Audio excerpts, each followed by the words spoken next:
Hello and welcome to Physics Wala Power Batch Foundation channel. I hope you all are doing well and having an amazing day so far. Welcome to another session of Social Studies. My name is Divya Ola and today we will be taking up the first chapter of Geography. पहला chapter आज हम पढ़ने जा रहे हैं Geography का, जिसका नाम है Resources and Development. So take out your notebooks and pen and let us get started with the topic. Topic क्या है? Resources and development. इस पर पहले जाने से पहले मैं आपसे कुछ पूछना चाहती हूँ. क्या पूछना चाहती हूँ कि आप सभी को पता होगा कि इंडिया जिसे हम पहले या आज भी कहते थे कि इंडिया सोने की चिड़िया हुआ करता था, राइट? कि India was a hub of golden land, जहाँ स्पाइसेस है, जहाँ टेक्सटाइल है, जहाँ कॉटन है, और हम इस सभी चीजों का व्यापार करते थे, राइट? तो ये सोने की चिड़िया कहाँ क्यों जाता था? आखिर वो क्या कारण थे कि इंडिया को आज भी हम जब भी जानते हैं, जब भी भारत के इतिहास को समझते हैं, तो यही पता चलता है कि हमारे पास संसाधनों की कमी नहीं थी. India was very rich in natural resources, right? और जब हम उसका व्यापार करते तो हमें बाहर से काफी गोल्ड, सोना हो गया, मेटल्स हो गए, अलग अलग तरह के, बोल सकते हैं तरह तरह के कॉइन्स, करेंसी हमारे पास आया करते थे. तो ये आखिर रिसोर्स है क्या? ये संसाधन होते क्या है? और इस चैप्टर में हम यही पढ़ने वाले हैं कि जिन संसाधनों ने हमें एक समय पर सोने की चिड़िया बनाया, वो संसाधन क्या है, कितने तरह के हैं, और उन संसाधनों का यूज करके हम कैसे विकास कर सकते हैं. तो this topic is all about resources. Resources का मतलब होता है हिंदी में संसाधन, और resources simply means that is a support, और वी कैन से किसी चीज का सप्लाई हो रहा है जिससे हमें क्या मिलती है, कुछ भी काम करने में मदद मिल रही है. That is a resource. For me, this pen is a resource because I'm able to write. ये बोर्ड मेरे लिए रिसोर्स है, ये कपड़ा मेरे लिए रिसोर्स है, right? Everything that is available in my environment, which satisfy my needs, which satisfy my desires, right? But इसके आगे भी कुछ और डेफिनेशन है, कुछ ऐसी कंडीशन है जो किसी एक चीज को रिसोर्स बनाती है, वो आज हम पढ़ेंगे. और आगे जाके ये देखेंगे कि कैसे हम इन्हीं संसाधनों का यूज करके, जैसे पहले और आज भी हम सोने की चिड़िया की और बनने लगे हैं, फिर से बनने लगे हैं, तो कैसे उन रिसोर्सेज का यूटिलाइजेशन हो कि हमारे देश में growth as well as progress हो. That is a true development. अगर आपने डेवलपमेंट नहीं देखा है लेक्चर, तो पहले डेवलपमेंट भी देख लीजिएगा, इसी चैनल पे अपलोडेड है, right? So let us get started. क्या क्या पढ़ने वाले हैं हम इस चैप्टर के अंदर? तो सबसे पहले we are going to go through the introduction कि रिसोर्सेज होते क्या है, क्लासिफिकेशन कि कैसे हम संसाधनों को क्लासिफाई करें, अरेंज करें, किस किस आधार पर करें, और तीसरा कि अगर रिसोर्सेज है तो उनका विकास और उनका संरक्षण बहुत जरूरी है फिर से भारत को उस ओर ले जाने के लिए, राइट? उसके बाद हम पढ़ेंगे कि लैंड जो कि एक तरह से हम देखें, हम हमारी अर्थ पे रहते हैं, अर्थ पे करीबन 29% जो हिस्सा है that is composed of land. उस लैंड को कैसे यूटिलाइज करें, लैंड यूज पैटर्न क्या होना चाहिए, डिग्रेडेशन कैसे होता है लैंड का, और लैंड को कैसे कंजर्व किया जाए, क्योंकि जो कुछ भी हो रहा है वो सब हमारी लैंड पे हो रहा है आज, राइट? उसके बाद लैंड का एक एलिमेंट की अटूट हिस्सा that is soil. Soil as a resource कैसे वैल्यूएबल है, साथ ही में हम देखेंगे about soil erosion and degradation. So let us get started. Let us start with the first topic, which is resources. What is a resource? तो अगर मैं कहूँ मुझे भूख लगी है, मैंने जाके एप्पल खा लिया. If you are hungry, you go and grab an apple or grab anything that you like to eat, right? If you are thirsty, तो बेटा जी आप क्या करोगे? आप पानी पियोगे, right? अगर आपको लिखना है तो आप जाके पेन निकालोगे और नोटबुक में लिखने लगोगे, right? अगर आपको गाना गाना है तो आप गाना गाओगे, किससे देख के? इंटरनेट पे लिरिक्स को देख के. मूवी देखनी है तो आप मूवी देखोगे, राइट? व्हीकल चलाना है, आप गाड़ी चलाओगे. तो कुछ भी अगर आप करना चाहते हो जो आपकी नीड को सेटिस्फाई करता हो, that is a resource. Anything, again, anything that satisfy our need is considered a resource. But tell me, is it really true? Anything, बताइए मुझे. अगर एनीथिंग ही रिसोर्स होता तो मेरे अर्थ पे 71% हिस्सा जो अर्थ का भरा हुआ है, राइट? तो भी लोगों के पास पानी पीने को नहीं है, तो क्या वो ओशन में रहा पानी मेरे लिए रिसोर्स है? Anything that can be called as a resource. That's the point. That is the hook that you have to hold to. आपको यही रुकना है और फिर से हम समझेंगे कि क्या कोई ऐसी कंडीशन होती है कि हम किसी भी चीज को रिसोर्स कहें? बिल्कुल होती है, क्योंकि अगर ऐसा नहीं होता तो समझो कि जब हम हंटर गैदरर्स हुआ करते थे, मॉडर्न हिस्ट्री, एंशिएंट हिस्ट्री सभी ने पढ़ी है 6th 7th 8th क्लास में, राइट? उसमें हमने क्या देखा? इंसान का इवोल्यूशन। मुझे बताइए, आज जो मिनरल्स या खनिज हमें हमारी अर्थ की क्रस्ट से मिलते हैं, क्या वो मिनरल्स इस समय पर नहीं हुआ करते थे जब हम जंगलों में नोमैड्स की तरह घुमा करते थे, जब हमें ये नहीं पता था कि ये फल उगाता है या इस लैंड का कैसे यूटिलाइजेशन करना है? अरे ये तो छोड़िए, हमें तो ये भी नहीं पता था कि कैसे किसी से बात करनी है। लैंग्वेज भी नहीं थी, लोग साइन लैंग्वेज में बात करते थे, राइट? लिखना बोलना नहीं जानते थे। उस समय जब हमारे एंसेस्टर्स एंशिएंट लैंड पे हंटर गैदरर की तरह रहा करते थे, तब क्या जमीन के अंदर मिनरल्स नहीं थे? तब भी तो थे, राइट? पर आज हम देखें तो आज से जस्ट अ सेकेंड जी, तो आज हम देखें तो आज क्या है? आज वही मिनरल्स जो अंडर लैंड है, राइट, वही मॉडर्न टाइम्स में क्या हो चुके हैं? हमारे लिए संसाधन बन चुके हैं। तो क्या सिर्फ किसी चीज का एग्जिस्ट करना ही क्या उसे रिसोर्स बनाता है? नहीं। जब इंसान को उसकी यूटिलिटी समझ में आती है, उसकी वैल्यू समझ में आती है, उसमें वो क्षमता, वो नॉलेज, वो स्किल या एबिलिटी होती है उस चीज को आइडेंटिफाई करके यूज करने की, शायद वो तभी रिसोर्स कहलाता हो। Isn't it? क्योंकि जैसे जैसे आप देखोगे कि जब हम बिल्कुल हंटर एंड गैदरर्स की तरह थे, तब हमें नहीं पता था कि मिनरल्स है और मिनरल्स को यूटिलाइज करके कोल बनाए, पेट्रोल है, पेट्रोल से गाड़ी चलाए, ये सब हमें नहीं था। पर फिर धीरे धीरे इंसान इवॉल्व हुआ। तो पहले हम शिकार करके खाना खाते थे, फिर इंसान ने सोचा कि हाँ, इस पेड़ से तो कुछ उग रहा है और खाने में भी अच्छा लग रहा है। तो इंसान ने यहाँ बीज बोना सीखा, और जब बीज बोना सीखा तब इंसान एक एग्रीकल्चर सोसाइटी में विकसित होने लगा।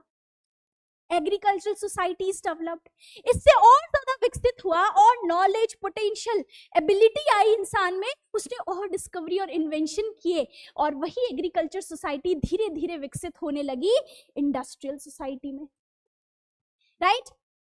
मशीन्स बनने लगी और लोग अब खेती छोड़ के फैक्ट्रियों में काम करने लगे, राइट? इसके बाद आगे क्या हुआ? फिर आया इंटरनेट। 1950 के बाद 1990 और 80 के बीच में हम देखते हैं इंटरनेट आता है, और इंटरनेट होके हमारा एक डिजिटल रिवॉल्यूशन पूरी दुनिया में आ जाता है। तो क्या इंटरनेट पहले नहीं बना सकते थे? नहीं।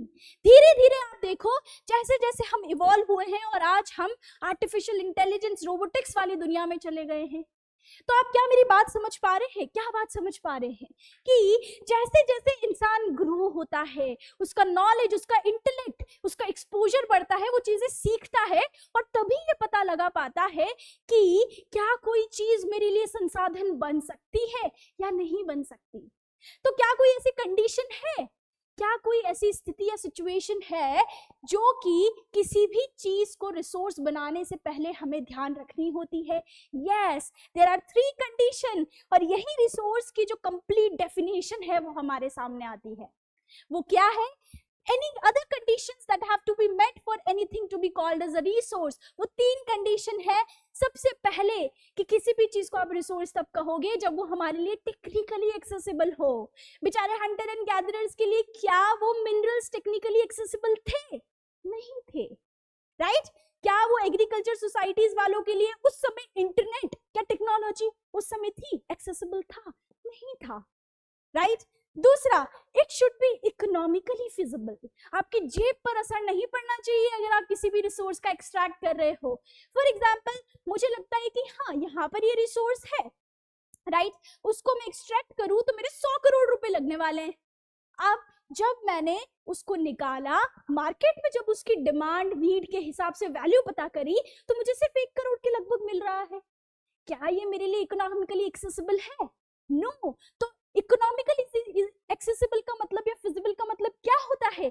It should be worth the value, it should be affordable, right? और तीसरा कल्चरल एक्सेप्टेबिलिटी, कि अगर किसी भी चीज को आपको रिसोर्स कहलाना है तो वो सोसाइटी के रूल्स, सोसाइटी के जो सिस्टम है, जो कानून है, जो लॉज है, उनको भी मैच करना चाहिए। इसका क्या मतलब हुआ? फॉर एग्जाम्पल मुझे एक बात बताओ, आप नॉर्थ ईस्ट में जाओगे, ट्राइबल्स रहती हैं, आप असम में चले जाओ, Arunachal Pradesh, Nagaland, Manipur, Mizoram, Tripura, right? Majority of the societies are tribal societies. अब ट्राइबल सोसाइटीज क्या करती हैं? अपने पेड़ों को पूजती हैं, नेचर को पूजती हैं। मैं वहां जाती हूँ कि देखो कितना अच्छा पेड़ है, कितने सारे फॉरेस्ट हैं, चलो इस टिम्बर को हटाते हैं, और ये मेरे लिए रिसोर्स है क्योंकि मेरे पास टेक्नोलॉजी भी है, मेरे पास पैसा भी है उस रिसोर्स को एक्सट्रैक्ट करने का। पर क्या वो कल्चरली एक्सेप्टेबल होगा ट्राइबल्स के लिए? राइट? मैं उनके सेंटिमेंट्स के साथ खिलवाड़ करूंगी ना, क्योंकि वो तो इन्हें देवता की तरह पूछते हैं। आपने ऐसे कई सारे सेक्रेड ग्रोव्स देखे होंगे अपने घर के आसपास भी, जहां पर जो आदिवासी लोग होते हैं वो देवता के किसी स्थान के आसपास ऐसे झाड़ियों को या वन को उगा के रखते हैं जिन्हें वो पूजते हैं जाके, राइट? तो अगर भले ही मुझे यहाँ पर कुछ भी मिल जाए जो मेरे लिए संसाधन का काम कर सकता है, और अगर मैं उसे डिस्ट्रॉय करूं, एक्सट्रैक्ट करूं, तो क्या वो उनके सेंटिमेंट से हर्ट नहीं करेगा? बिल्कुल करेगा। तो क्या वो कल्चरली एक्सेप्टेबल है? नहीं, राइट? सिमिलरली आपने फेमस सलमान भाई का केस तो सुना ही होगा। क्या किया था सलमान भाई ने? क्या किया था? उन्होंने ये जो ब्लैक बक है इसका शिकार किया था। अब यही ब्लैक बक, इसको राजस्थान की बिश्नोई कम्युनिटी क्या करती है? वर्शिप करती है। कल को मान लो, चलिए छोड़िए, कल को मान लो मुझे इसके जो ये हॉर्न्स होते हैं इसमें कुछ ऐसा पिगमेंट मिल जाए जिससे कैंसर जैसी डिजीज का इलाज हो सकता है, फॉर एग्जाम्पल हाइपोथेटिकली, तो क्या होगा? मैं बोलूं कि यार मुझे तो यहाँ पर कैंसर के इलाज का कुछ पिगमेंट मिल गया है, जाके मैं करती हूँ ब्लैक बक का शिकार। क्या हाल हो जाएगा? सलमान खान भाई वाला हाल हो जाएगा। होगा कि नहीं? क्यों? क्योंकि बिश्नोई कम्युनिटी वो कल्चरली उनके लिए ये ब्लैक बक बहुत इंपॉर्टेंस रखता है कि नहीं? तो बस यही चीज है कि अगर मैं किसी के सेंटिमेंट से, किसी के कल्चरल एक्सेप्टेंस के खिलाफ जाऊंगी तो वो मेरे लिए कभी रिसोर्स नहीं हो सकता। आया समझ में? तो तीनों ही कंडीशन फुलफिल होनी चाहिए। तो क्या होगी अब रिसोर्स की असली डेफिनेशन? अब रिसोर्स को हम क्या कहेंगे? Anything that is available in our environment, it can be called as a resource, but there should be 3 conditions that it should satisfy. सबसे पहला, it should be technologically accessible. Right along with me, मेरे साथ लिखिए सभी लोग, it should be technologically accessible. दूसरा, पैसा, economically feasible. And तीसरा क्या? It should be culturally acceptable.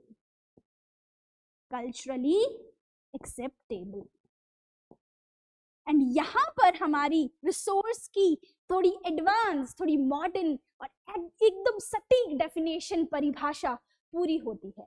जो आपने क्लास 8th में पढ़ा वो थोड़ी सी आधी अधूरी है, ऐसा नहीं वो गलत है, अधूरी है, और ये यहाँ डेफिनेशन जो है रिसोर्स की वो कंप्लीट होती है।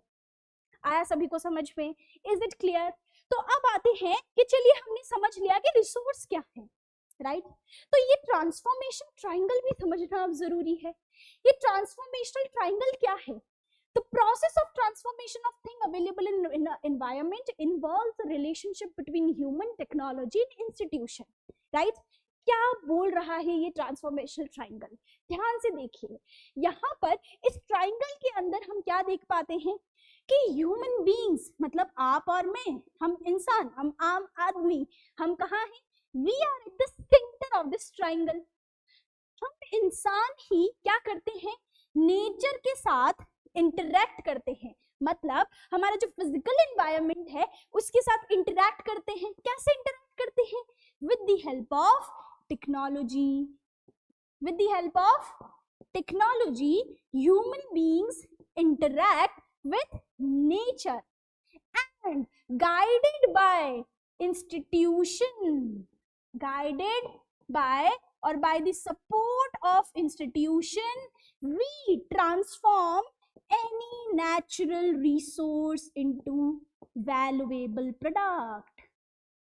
क्या कहा मैंने ये कि ह्यूमन बीइंग्स किसी भी प्राकृतिक संसाधन को जब भी एक वैल्यूएबल प्रोडक्ट या ह्यूमन मेड रिसोर्स में क्या करते हैं, ट्रांसफॉर्म करते हैं, तो वो इस ट्रायंगल के कंप्लीट होने पे ही हो पाता है। कैसे कि ह्यूमन बीइंग्स टेक्नोलॉजी की मदद से एनवायरनमेंट के साथ इंटरेक्ट करते हैं and with the help of institutions, guided by institutions, human beings किसी प्राकृतिक संसाधन को एक वैल्यूएबल या एक ह्यूमन मेड रिसोर्स में क्या करते हैं, कन्वर्ट या ट्रांसफॉर्म करते हैं। अब ये इंस्टीट्यूशंस क्या है? इंस्टीट्यूशन का मतलब हो गया सरकारें, इंस्टीट्यूशन का मतलब हो गया कानून या रूल्स, इंस्टीट्यूशन का मतलब हो गया ऑर्गेनाइजेशन जैसे कि बैंक्स, स्कूल्स, कॉलेजेस, जो कि इंसान को ये सिखाती है और सक्षम बनाती है, राइट, उनका स्किल डेवलपमेंट कर रही है या फिर उन्हें मदद करती है। कैसे? Let's go through an example. कैसे मुझे बताइए। फॉर एग्जांपल हमारा एग्रीकल्चर, राइट, एग्रीकल्चर की अगर हम बात करें तो ये क्या बिना इस ट्रांसफॉर्मेशन ट्रायंगल के हो सकता था? नहीं हो सकता था। कैसे? सबसे पहले नेचर, नेचर में हमें क्या मिलता है? नेचर से हमें क्या मिलता है बच्चों बताओ? लैंड मिलती है, right, there is a land.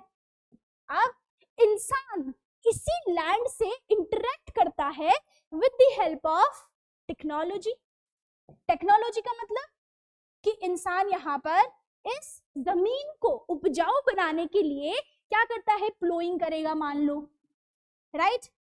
दूसरा, ट्रैक्टर लेकर आएगा, बीज डालेगा, सीड्स, फर्टिलाइजर्स, ये सब क्या है? एक तरह से टेक्नोलॉजी तो है जिससे इंसान किसी एक खाली लैंड से इंटरैक्ट कर पाता है। और फिर आते हैं इंस्टीट्यूशंस। इंस्टीट्यूशंस का मतलब जैसे मैंने कहा सरकार, सरकार क्या करती है? सरकार इस किसी भी एक ह्यूमन बीइंग को, जो किसान है, उसको सबसे पहले तो उस लैंड का अलॉटमेंट देगी कि चलो ये तुम्हारी जमीन है, ये सरकारी, सरकार क्या करती है? वो उसको डिक्लेयर कर देती है। दूसरा, अब यही किसान बैंक के पास जाएगा क्या करने के लिए कि मुझे लोन दीजिए, मुझे सामान खरीदना है, राइट, लोन दीजिए ट्रैक्टर खरीदने के लिए, फर्टिलाइजर खरीदने के लिए, जो भी सामान उसे चाहिए इस लैंड पे लगाने के लिए। और मान लो किसान पढ़ा लिखा भी हो सकता है, तो स्कूल्स या कॉलेजेस जो उन्हें मदद करें एग्रीकल्चरल साइंस पढ़ने में, एग्रीकल्चर साइंस पढ़ने में या एग्रीकल्चर पढ़ने में, जिससे वो ये समझ पाए कि इस लैंड का तरीके से कैसे यूटिलाइज करना है। तो हुआ ना कि किसी एक किसान ने, किसी एक ह्यूमन बीइंग ने नेचर से इंटरैक्ट किया with the help of technology and by the support and guidance by institutions like सरकारें, like banks, like schools, colleges, जिसकी मदद से वो इस लैंड का सही से यूटिलाइजेशन करके इस नेचुरल रिसोर्स को क्रॉप्स उगाकर एक वैल्यूएबल प्रोडक्ट निकाल सकता है, ट्रांसफॉर्म कर सकता है। That is the transformational triangle. I hope it is clear to all of you. तो इंस्टीट्यूशन का मतलब वो कोई भी सारे ऑर्गेनाइजेशन, सिस्टम या सरकारें जो मदद करती है इंसान को किसी प्राकृतिक संसाधन को ट्रांसफॉर्म करने में, किसी वैल्यूएबल प्रोडक्ट या ह्यूमन मेड रिसोर्स बनाने में।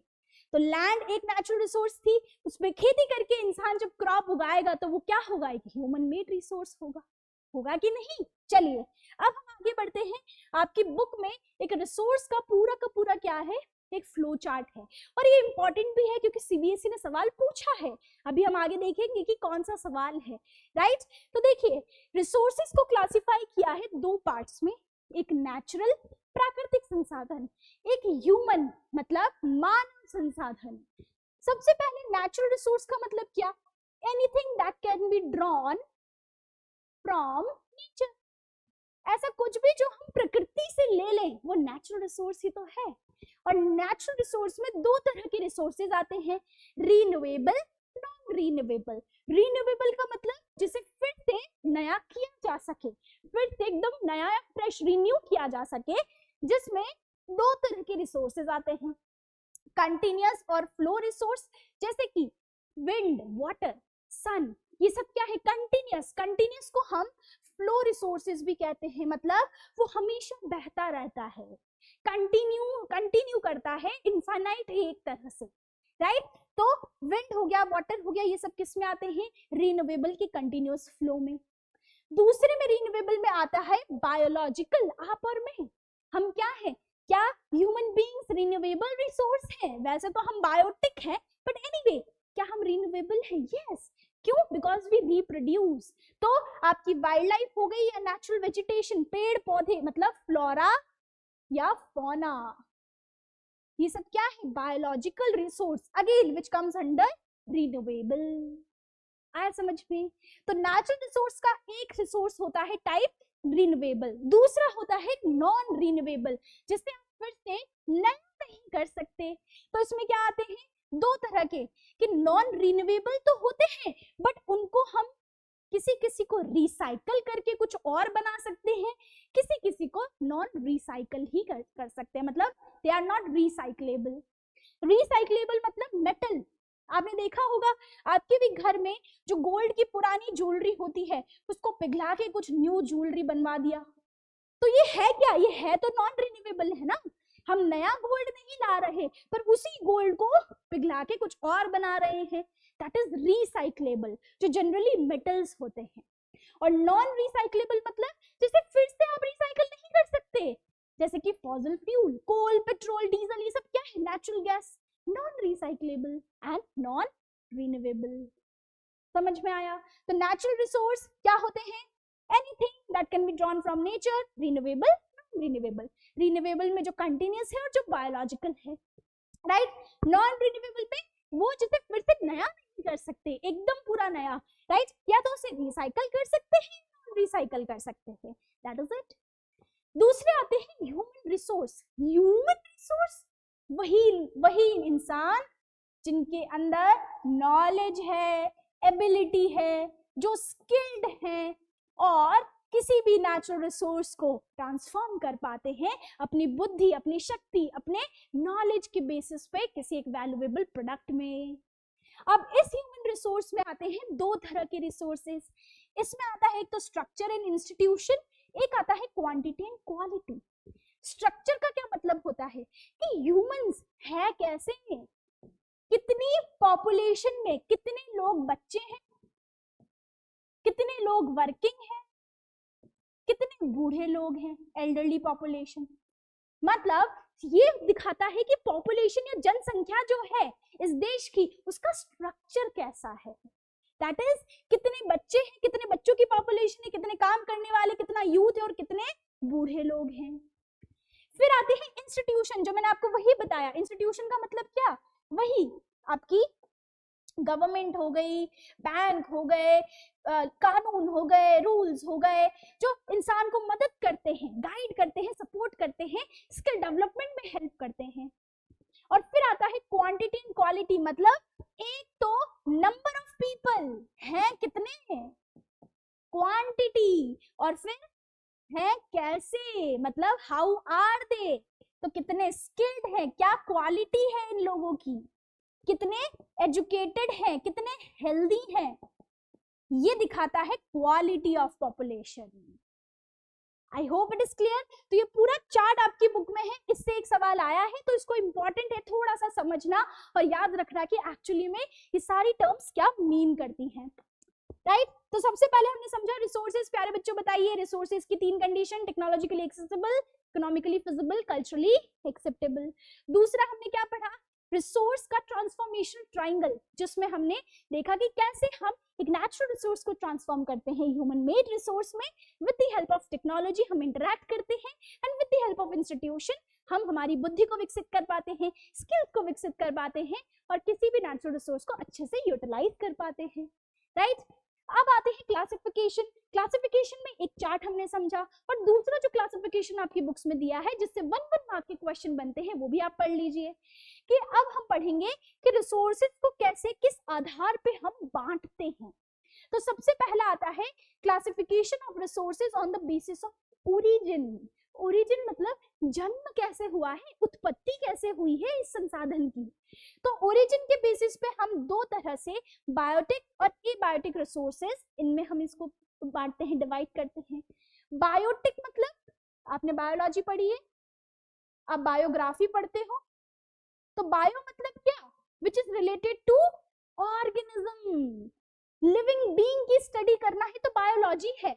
तो बायोटिक मतलब क्या, बायोटिक मतलब any resource that is obtained from living being. Fruit plant से आता है, वुड प्लांट से आता है, लेदर किसी एनिमल से आता है। तो कोई भी ऐसा रिसोर्स जो हम किसी लिविंग बीइंग से एक्सट्रैक्ट करते हैं, दैट इज बायोटिक। एबायोटिक मतलब उसी का उल्टा, जो हम नॉन लिविंग थिंग से कंपोज कर रहे हैं, जैसे land, water, metal, air, the air that we are breathing, ये सब क्या है, ये एबायोटिक रिसोर्स है, अजैविक संसाधन। Got it. दूसरा classification, classification of resources based on the status of development, मतलब विकसित दर कि कितना विकास हुआ है इस संसाधन का, उस आधार पे। तो सबसे पहले है पोटेंशियल। मैंने कहा कि बच्चों आपने या आप में से किसी ने भी इस बार सिर्फ 80 मार्क्स की सोशल स्टडीज पढ़ी है, तो आपको 100 में से 80 नंबर ही मिले हैं, राइट। आपने कई बार सुना होगा इसमें पोटेंशियल तो है पर ये पढ़ता नहीं है। इसका मतलब क्या, कि अगर आप 100 मार्क्स की स्टडी करते तो आपको 100 मार्क्स ही मिलते, सीधी सी बात है। तो पोटेंशियल का मतलब क्या होता है, कि जो भी आप कर रहे हो उसमें अपना पूरा इनपुट नहीं डाल रहे, इसलिए आपको पूरा आउटपुट नहीं मिलता है कि नहीं। तो यहाँ पर पोटेंशियल मीन्स व्हाट, ऐसे रिसोर्सेज जो किसी रीजन में अवेलेबल तो है but they are not fully used, पर उनका पूरे तरीके से यूटिलाइजेशन नहीं हो रहा है। पोटेंशियल है, राइट, उनमें काबिलियत है, एबिलिटी है, पर पूरे तरीके से उसको यूटिलाइज नहीं कर रहे हैं। क्यों, क्योंकि शायद हम फ्यूचर में इसे पूरे अच्छे स्केल पे यूटिलाइज करें। जैसे कि मुझे बताइए राजस्थान, राजस्थान में हम देखते हैं कि सोलर एनर्जी की काफी अच्छी संभावना है, राइट। तो क्या राजस्थान के हर एक घर में सोलर पावर लगा हुआ है, नहीं। सोलर पैनल लगा हुआ है, नहीं लगा हुआ, राइट। कुछ कुछ घरों में लग चुका है। तो solar energy, wind energy, water energy, ये सब क्या है, ये यूज तो हो रहे हैं पर पूरे तरीके से यूज नहीं हो रहे, क्योंकि इनमें एबिलिटी है, काबिलियत है कि फ्यूचर में इन्हें पूरे स्केल पे यूज किया जाए, दैट इज पोटेंशियल। दूसरा होता है डेवलप्ड। डेवलप्ड जो ऑलरेडी विकसित है, जैसे कि पेट्रोल, कोल, ये तो खत्म होने आए। वो रिसोर्सेज जो वेल डेवलप्ड हैं, जो अच्छी तरीके से विकसित हैं और जो अभी करंटली लार्ज स्केल में यूज हो रहा है, दैट इज डेवलप्ड रिसोर्स, जैसे कोल, पेट्रोल, नेचुरल गैस। तीसरा आता है स्टॉक। स्टॉक का मतलब क्या हो गया, अब आप मुझे बताइए कि अभी मैंने आपको शुरुआत में पानी का एग्जाम्पल दिया था, ओशन वाटर दिया था कि नहीं, कि समुद्र में जो पानी होता है उसे पी क्यों नहीं पाते। कहीं कहीं देशों पे तो पिया जा रहा है क्योंकि वो पैसे वाले हैं, क्योंकि किसी भी खारे पानी को अच्छे पानी में कन्वर्ट करने के प्रोसेस को कहते हैं डीसैलिनाइजेशन, और वो बहुत कॉस्टली होता है। तो मुझे पता तो है कि यहाँ पानी है पर मुझे पीने लायक नहीं बना पा रही। क्यों नहीं बना पा रही, या तो मेरे पास पैसे नहीं है या फिर मेरे पास वो टेक्नोलॉजी नहीं है। तो स्टॉक क्या होता है कि नेचर में प्रेजेंट तो है वो रिसोर्स, जैसे कि ओशन के अंदर पानी, पर मेरे पास सूटेबल टेक्नोलॉजी नहीं है उसे एक्सेस करने के लिए। समझ में आया। तो इंडिया के पास इंडियन ओशन के पानी को अभी कन्वर्ट करने की टेक्नोलॉजी नहीं आई है, इसलिए हम अभी पानी नहीं कन्वर्ट कर पा रहे फ्रेश वाटर में। समझ में आया। तो उसे कहते हैं स्टॉक। दूसरा आपने सुना होगा कि हाइड्रोजन फ्यूल, कि देश के अंदर हाइड्रोजन फ्यूल से गाड़ियां चलेगी। हाइड्रोजन फ्यूल का क्या मतलब है कि पानी में से जब आप H2O का इलेक्ट्रोलाइसिस करते हो तो H2 और O2 ये दोनों अलग अलग हो जाते हैं, राइट। ये प्रोसेस भी काफी, जो टेक्नोलॉजी है वो काफी ज्यादा कॉम्प्लेक्स है, महंगी है, और शायद बहुत सारे रीजन्स में टेक्नोलॉजी अभी तक विकसित ही नहीं हुई है।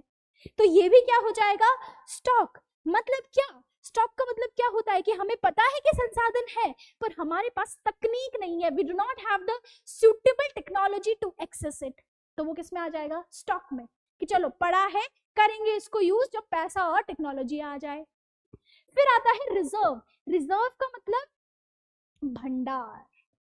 आपके घर में राशन आता है, मान लो 10 किलो चावल आ गया, मम्मी ने सिर्फ 2 किलो निकाल के यूज करने लगी मम्मी, बाकी का 8 किलो रिजर्व कर दिया, स्टॉक कर दिया या भंडार कर दिया उसका।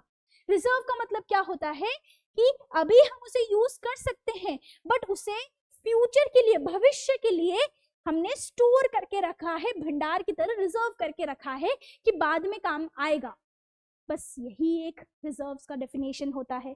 जैसे कि आप देखते हो आपके डैम्स के अंदर पानी होता है कि नहीं, बट उसको हम सिर्फ अभी पानी पीने के लिए या फिर इरिगेशन के लिए भेजते हैं, उसके अलावा बहुत सारे उसके यूज हो सकते हैं बट हम रिजर्व्स को या भंडार को अभी यूज नहीं करते। तो सबसे पहला क्या है, पोटेंशियल, मतलब एबिलिटी है पर पूरी तरीके से यूज नहीं कर रहे, फ्यूचर में करेंगे।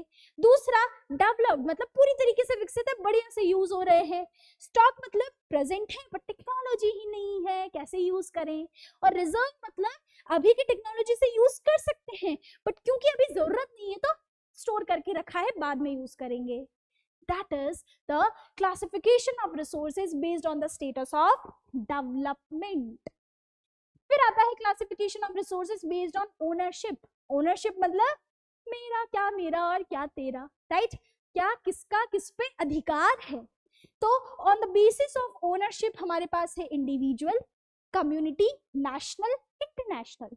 इंडिविजुअल मतलब मेरा, ये पेन मेरा है, ये रबर मेरा है, राइट, ये फोन, ये चश्मा ये मेरा है, you can not take it away from me. So individual means which is owned privately by an individual। आपका घर, आपकी गाड़ी, राइट, आपका जो भी आपका है इंडिविजुअली ओन्ड है, दैट इज इंडिविजुअल रिसोर्स। फिर कम्युनिटी, कम्युनिटी मतलब जो समुदाय का है। जैसे आपने तारक मेहता का उल्टा चश्मा है देखा है, सभी ने तारक मेहता का उल्टा चश्मा। क्या होता है तारक मेहता के उल्टा चश्मा में, गोकुलधाम सोसाइटी, उनका एक गार्डन है, उनका एक मंदिर है, उनका एक कंपाउंड वाला एरिया है कि नहीं, तो वो सब कलेक्टिवली सोसाइटी वाले सारे यूज करते हैं, चाहे भीड़ कितना भी उनसे लड़ाई करे, है कि नहीं। तो वो रिसोर्सेज जो शेयर होते हैं सभी के द्वारा इन अ कम्युनिटी, चाहे पब्लिक पार्क हो, चाहे ग्रेजिंग लैंड हो, चाहे फ्यूनरल ग्राउंड हो, विलेज के जो पॉन्ड्स होते हैं, सभी समुदाय एक साथ मिलके उसको यूज करते हैं, तो वो कम्युनिटी रिसोर्स में आता है। फिर है नेशनल। नेशनल मतलब राष्ट्रीय संसाधन। ये वो संसाधन है जो हमारे देश की पॉलिटिकल बाउंड्री में जितने भी संसाधन हैं, मतलब ध्यान से सुनिएगा, क्या कि ये है हमारा प्यारा भारत।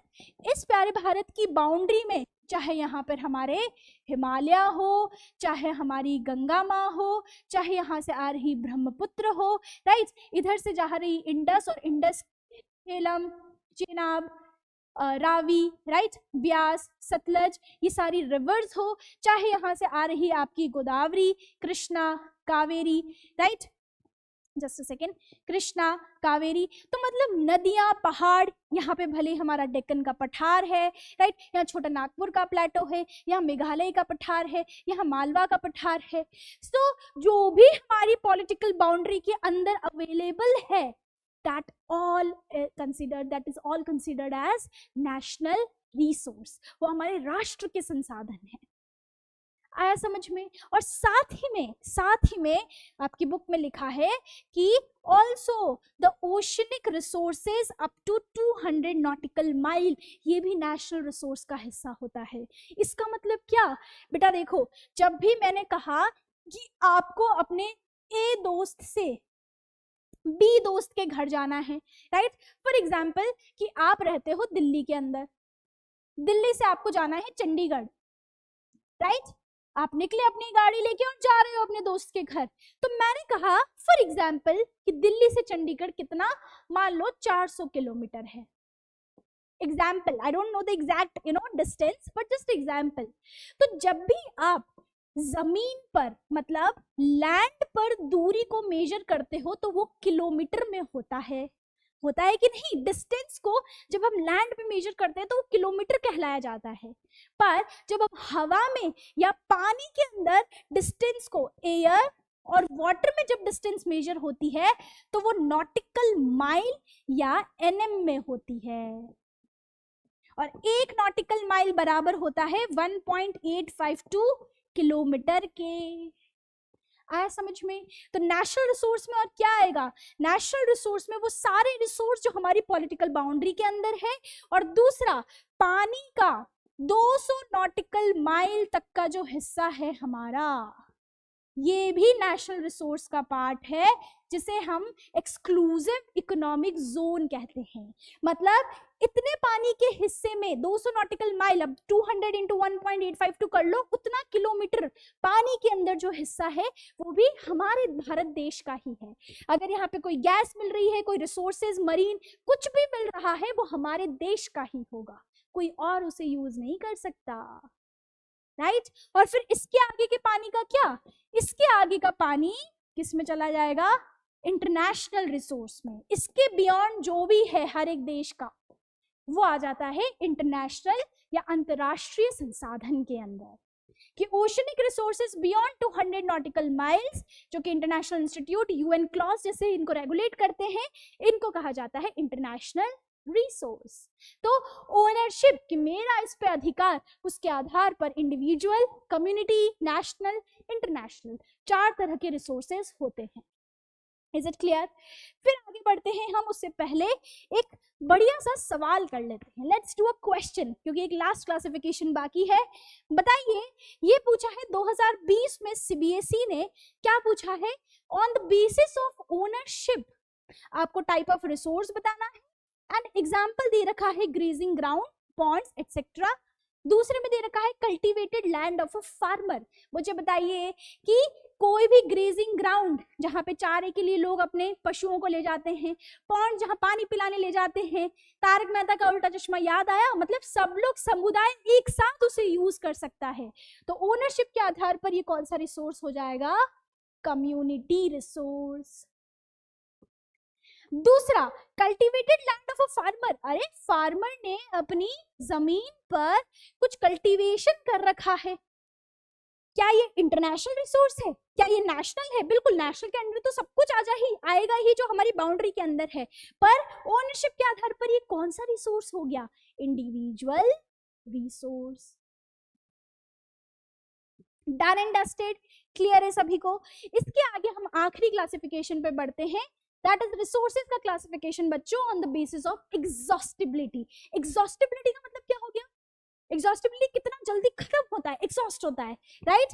तो उसके बेसिस पर रिन्यूएबल, नॉन रिन्यूएबल, जो हमने पहले भी पढ़े कि वो रिसोर्सेज या संसाधन जिन्हें फिर से नया किया जा सके, चाहे वो फिजिकल प्रोसेस के थ्रू हो, केमिकल प्रोसेस के थ्रू हो, मैकेनिकल प्रोसेस के थ्रू हो, राइट? जिसे फिर से रिन्यू किया जा सकता है, और जो नेचर में, प्रकृति ने हमें भरपूर दिया है, जैसे सन, wind, water etcetera.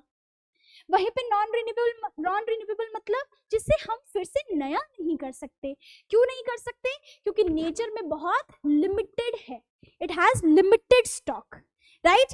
Take thousands of years to get renewed और रिप्लेनिश, जैसे कि मिनरल्स और फॉसिल फ्यूल्स। फॉसिल फ्यूल्स को हम किस में डालते हैं? अगर आपको याद हो उस चार्ट के अंदर, तो ये तो नॉन रिसाइक्लेबल भी है। मिनरल्स नॉन रिन्यूएबल तो है, बट ये रिसाइक्लेबल भी होते हैं। आया समझ में सभी को? Is it clear? और इस बेसिस पे एक और बढ़िया सा सवाल है जो सीबीएसई ने पूछा है। क्या पूछा है? कि बताइए on the basis of exhaustibility, example के आधार पे कि किस रिसोर्स की बात हो रही है। तो पहला है सोलर एंड विंड एनर्जी। मुझे बताइए on the basis of exhaustibility, क्या ये रिन्यूएबल है कि नॉन रिन्यूएबल है? That's like my dear students, renewable. दूसरा, मिनरल्स एंड फॉसिल फ्यूल्स, ये कैसे हैं? Non renewable. Done and dusted, is it clear to all? So यहां तक हम कर चुके हैं क्लासिफिकेशन। ये एक बढ़िया सा सवाल है 2023 का सीबीएसई का। I want you to answer in the comments, answer कीजिएगा in the comment section. And यहाँ पर क्वेश्चन में आसानी से रिसोर्सेज दे रखे, एग्जाम्पल दे रखे हैं, आपको मैच करके बताना है which option is the correct answer. Is it clear to all? So yes, now we will come forward to the next topic, which is resource conservation. तो हमने resources समझे, resources की क्लासिफिकेशन को समझा और ट्रांसफॉर्मेशनल ट्रायंगल भी समझा. अब आते हैं रिसोर्सेज. क्या हमने समझा कि रिसोर्सेज तो हैं, कितने तरह के हैं, बट क्या रिसोर्सेज को संरक्षित करना, कंजर्व प्रिजर्व करना क्या जरूरी है? बिल्कुल है, क्योंकि हम लोग पॉपुलेशन में तो नंबर 1 है, राइट? साथ ही में पॉपुलेशन में नंबर 1 है, तो डिमांड भी हमारी कहीं ज्यादा है कि नहीं? और फिर डिमांड ज्यादा है तो हम रिसोर्सेज को क्या करेंगे? एक्सप्लॉइट करेंगे, right? So it is important ताकि हम फ्यूचर जनरेशन के लिए सस्टेनेबल तरीके से सतत विकास की ओर या उस तरीके से हम हमारे रिसोर्सेज को यूज करें. और दूसरा हम क्या देख पाते हैं कि रिसोर्सेज का जो एक्सट्रैक्शन है, राइट, वो हम बहुत ही ज्यादा करते हैं. तो क्या सब लोग करते हैं? आपने देखा होगा ऐसा नहीं है. हम रिसोर्सेज का जो भी एक्सट्रैक्शन कर रहा है उनमें मैक्सिमम वो लोग हैं जो ज्यादा पैसे वाले हैं, जो इंडस्ट्रियलिस्ट हैं, सिंपल से अगर हम बात करें, या सरकारें हैं, राइट? तो एक तरह से हम ये देखते हैं कि एक्सट्रैक्शन ज्यादा होने की वजह से हम सोसाइटी के अंदर भी इनइक्वालिटी देखते हैं. मतलब कम लोगों के पास ज्यादा संसाधन है. आपने देखा होगा, हमारे अगर एग्जाम्पल ही ले लो, हमारी सोसाइटी में एक ऐसा अमीर इंसान होगा जिसके घर में इतने लोग नहीं होंगे पर गाड़ियां उनसे ज्यादा होगी. क्या है वो? Over use of resource. जब ओवर यूज होता है तो इनइक्वालिटी बढ़ती है, अनइक्वल डिस्ट्रीब्यूशन ऑफ वेल्थ होता है कि नहीं? और इस सब से किसको नुकसान है, आपको या मुझे? अरे किसको नुकसान है? हमारी मदरलैंड को, हमारी अर्थ को, जो कि क्लाइमेट चेंज से गुजर रही है, जो कि ग्लोबल वार्मिंग से गुजर रही है. और सबसे ज्यादा इम्पैक्ट हमारी अर्थ को ही हो रहा है, राइट? क्योंकि हम सस्टेनेबल तरीके से, एफिशिएंट तरीके से रिसोर्सेज का यूज नहीं करते. तो क्या कोई तरीका है कि हम इनडिस्क्रिमिनेट जो यूज हो रहा है, राइट, रिसोर्सेज का, उसको रोक पाए? तो बिल्कुल तरीका है, और वो तरीका है कि विकास करो, पर ऐसे विकास करो कि इकोनॉमी और इन्वायरमेंट दोनों बैलेंस रहे, जिसको हम कहते हैं सतत विकास या सस्टेनेबल डेवलपमेंट. सस्टेनेबल डेवलपमेंट क्या है? ऐसा डेवलपमेंट, कीवर्ड देखिए, ऐसा डेवलपमेंट कीजिए that should take place without damaging what? Without damaging our environment. and साथ ही में कि प्रेजेंट की नीड्स भी फुलफिल हो और फ्यूचर जनरेशन की नीड्स के साथ भी कॉम्प्रोमाइज ना हो. फ्यूचर जनरेशन की जो नीड्स हैं, राइट, ये भी कॉम्प्रोमाइज ना हो. आया समझ में? That is sustainable development. It means development should take place without damaging the environment and it should not compromise the need of future generation. अब ये सस्टेनेबल डेवलपमेंट आया कहाँ से? ये 17 सस्टेनेबल डेवलपमेंट गोल्स हैं, जो शायद आप कभी आगे जाके भी पढ़ोगे और आपने कई बार न्यूज़पेपर में सुना होगा. गरीबी हटाओ, भूखमरी हटाओ, अच्छी पढ़ाई लिखाई करवाओ, अच्छी सेहत बने, जेंडर इनइक्वालिटी हो, सभी को साफ पानी मिले, राइट, डिसेंट वर्क हो, इनइक्वालिटीज खत्म हो, अच्छा पानी, क्लाइमेट के लिए एक्शन ले, life below water, aquatic animals के लिए भी कुछ एक्शन लिया जाए, पीस, सभी लोग शांति से आगे बढ़े, राइट, पार्टनरशिप करें. तो ये सस्टेनेबल डेवलपमेंट गोल्स हैं. बट बात आती है कि सस्टेनेबल डेवलपमेंट की डेफिनेशन किसने दी थी? तो ये दी थी जो नॉर्वे की उस समय प्राइम मिनिस्टर थी, राइट, जिनका सरनेम ब्रंटलैंड से था. और इन्होंने ब्रंटलैंड कमीशन बनाया था 1987 के अंदर. इस ब्रंटलैंड कमीशन जो इन्हीं के नाम पे था, जिनको ये हेड कर रही थी, राइट, एंड यहाँ पर उन्होंने एक रिपोर्ट दी, अवर कॉमन फ्यूचर. और इसी अवर कॉमन फ्यूचर वाली रिपोर्ट में बच्चों इन्होंने सस्टेनेबल डेवलपमेंट का आइडिया दिया कि हम डेवलपमेंट करें पर पूरी दुनिया को सस्टेनेबल तरीके से विकास की ओर आगे बढ़ना चाहिए, ताकि हम क्या ना हो, हम रिसोर्सेज को एक्सप्लॉइट ना करें. और 1987 में जब ये रिपोर्ट आई, उसके बाद दुनिया के देश जागे और उन्होंने ब्राजील के अंदर, जो साउथ अमेरिका का एक सबसे बड़ा देश है ब्राजील, उसके अंदर 1992 में रियो डी जनेरो अर्थ समिट, जिसे हम रियो समिट कहते हैं, वो यहाँ कंडक्ट करी, जिसमें 100 से ज्यादा देशों के हेड या तो प्राइम मिनिस्टर या प्रेसिडेंट क्या गए थे, उसे अटेंड करने गए थे, इंक्लूडिंग इंडिया। और उसमें क्या था, तो यहाँ पर ये दोनों बहुत इंपॉर्टेंट कॉन्सेप्ट है, ध्यान से समझिएगा। सबसे पहली चीज अगर हम बात करें तो रियो डी जेनेरो जो अर्थ समिट थी 1992 में हुई, जिसे हम क्या कहते हैं, ये सब कीवर्ड्स हैं जो आपको याद रखने हैं, रियो समिट या अर्थ समिट। क्या हुआ था इसमें, 100 से ज्यादा देशों के जो हेड्स थे वो मिले थे, राइट। और इसमें हमने क्या किया, हमने यहाँ पर जो एनवायरमेंट प्रोटेक्शन है इसकी नीड को अर्जेंट माना, सबसे पहली चीज। दूसरा कि पूरे ग्लोबल लेवल पे हम सोशल और इकोनॉमिक जो डेवलपमेंट है लोगों का या देशों का, वो कैसे करें, राइट। साथ ही में अगर हम बात करें तो इन्होंने एजेंडा 21 की भी बात करी। एजेंडा का मतलब क्या होता है, कोई प्लान, कोई कॉन्सेप्ट, राइट, कोई एग्रीमेंट। और एजेंडा 21 क्या था, तो एजेंडा का मतलब तो सिंपल सी बात है, कोई प्लान। प्लान किसका, 21वीं शताब्दी के लोगों का, 21st सेंचुरी जिसमें आप और हम रह रहे हैं। सेंचुरी का मतलब क्या हो गया, 21st का मतलब 2000 से लेकर 2099, ये वाले जो साल है 21st सेंचुरी में आते हैं। तो इसमें हम ऐसा क्या करें कि इन्वायरमेंट को प्रोटेक्ट किया जाए और साथ ही में हम हमारे सारे देशों की सोशल मतलब जो सामाजिक और बोल सकते हैं अर्थव्यवस्था जो है, दोनों को अच्छे से विकास कर पाए। और इन्होंने बनाया एजेंडा 21।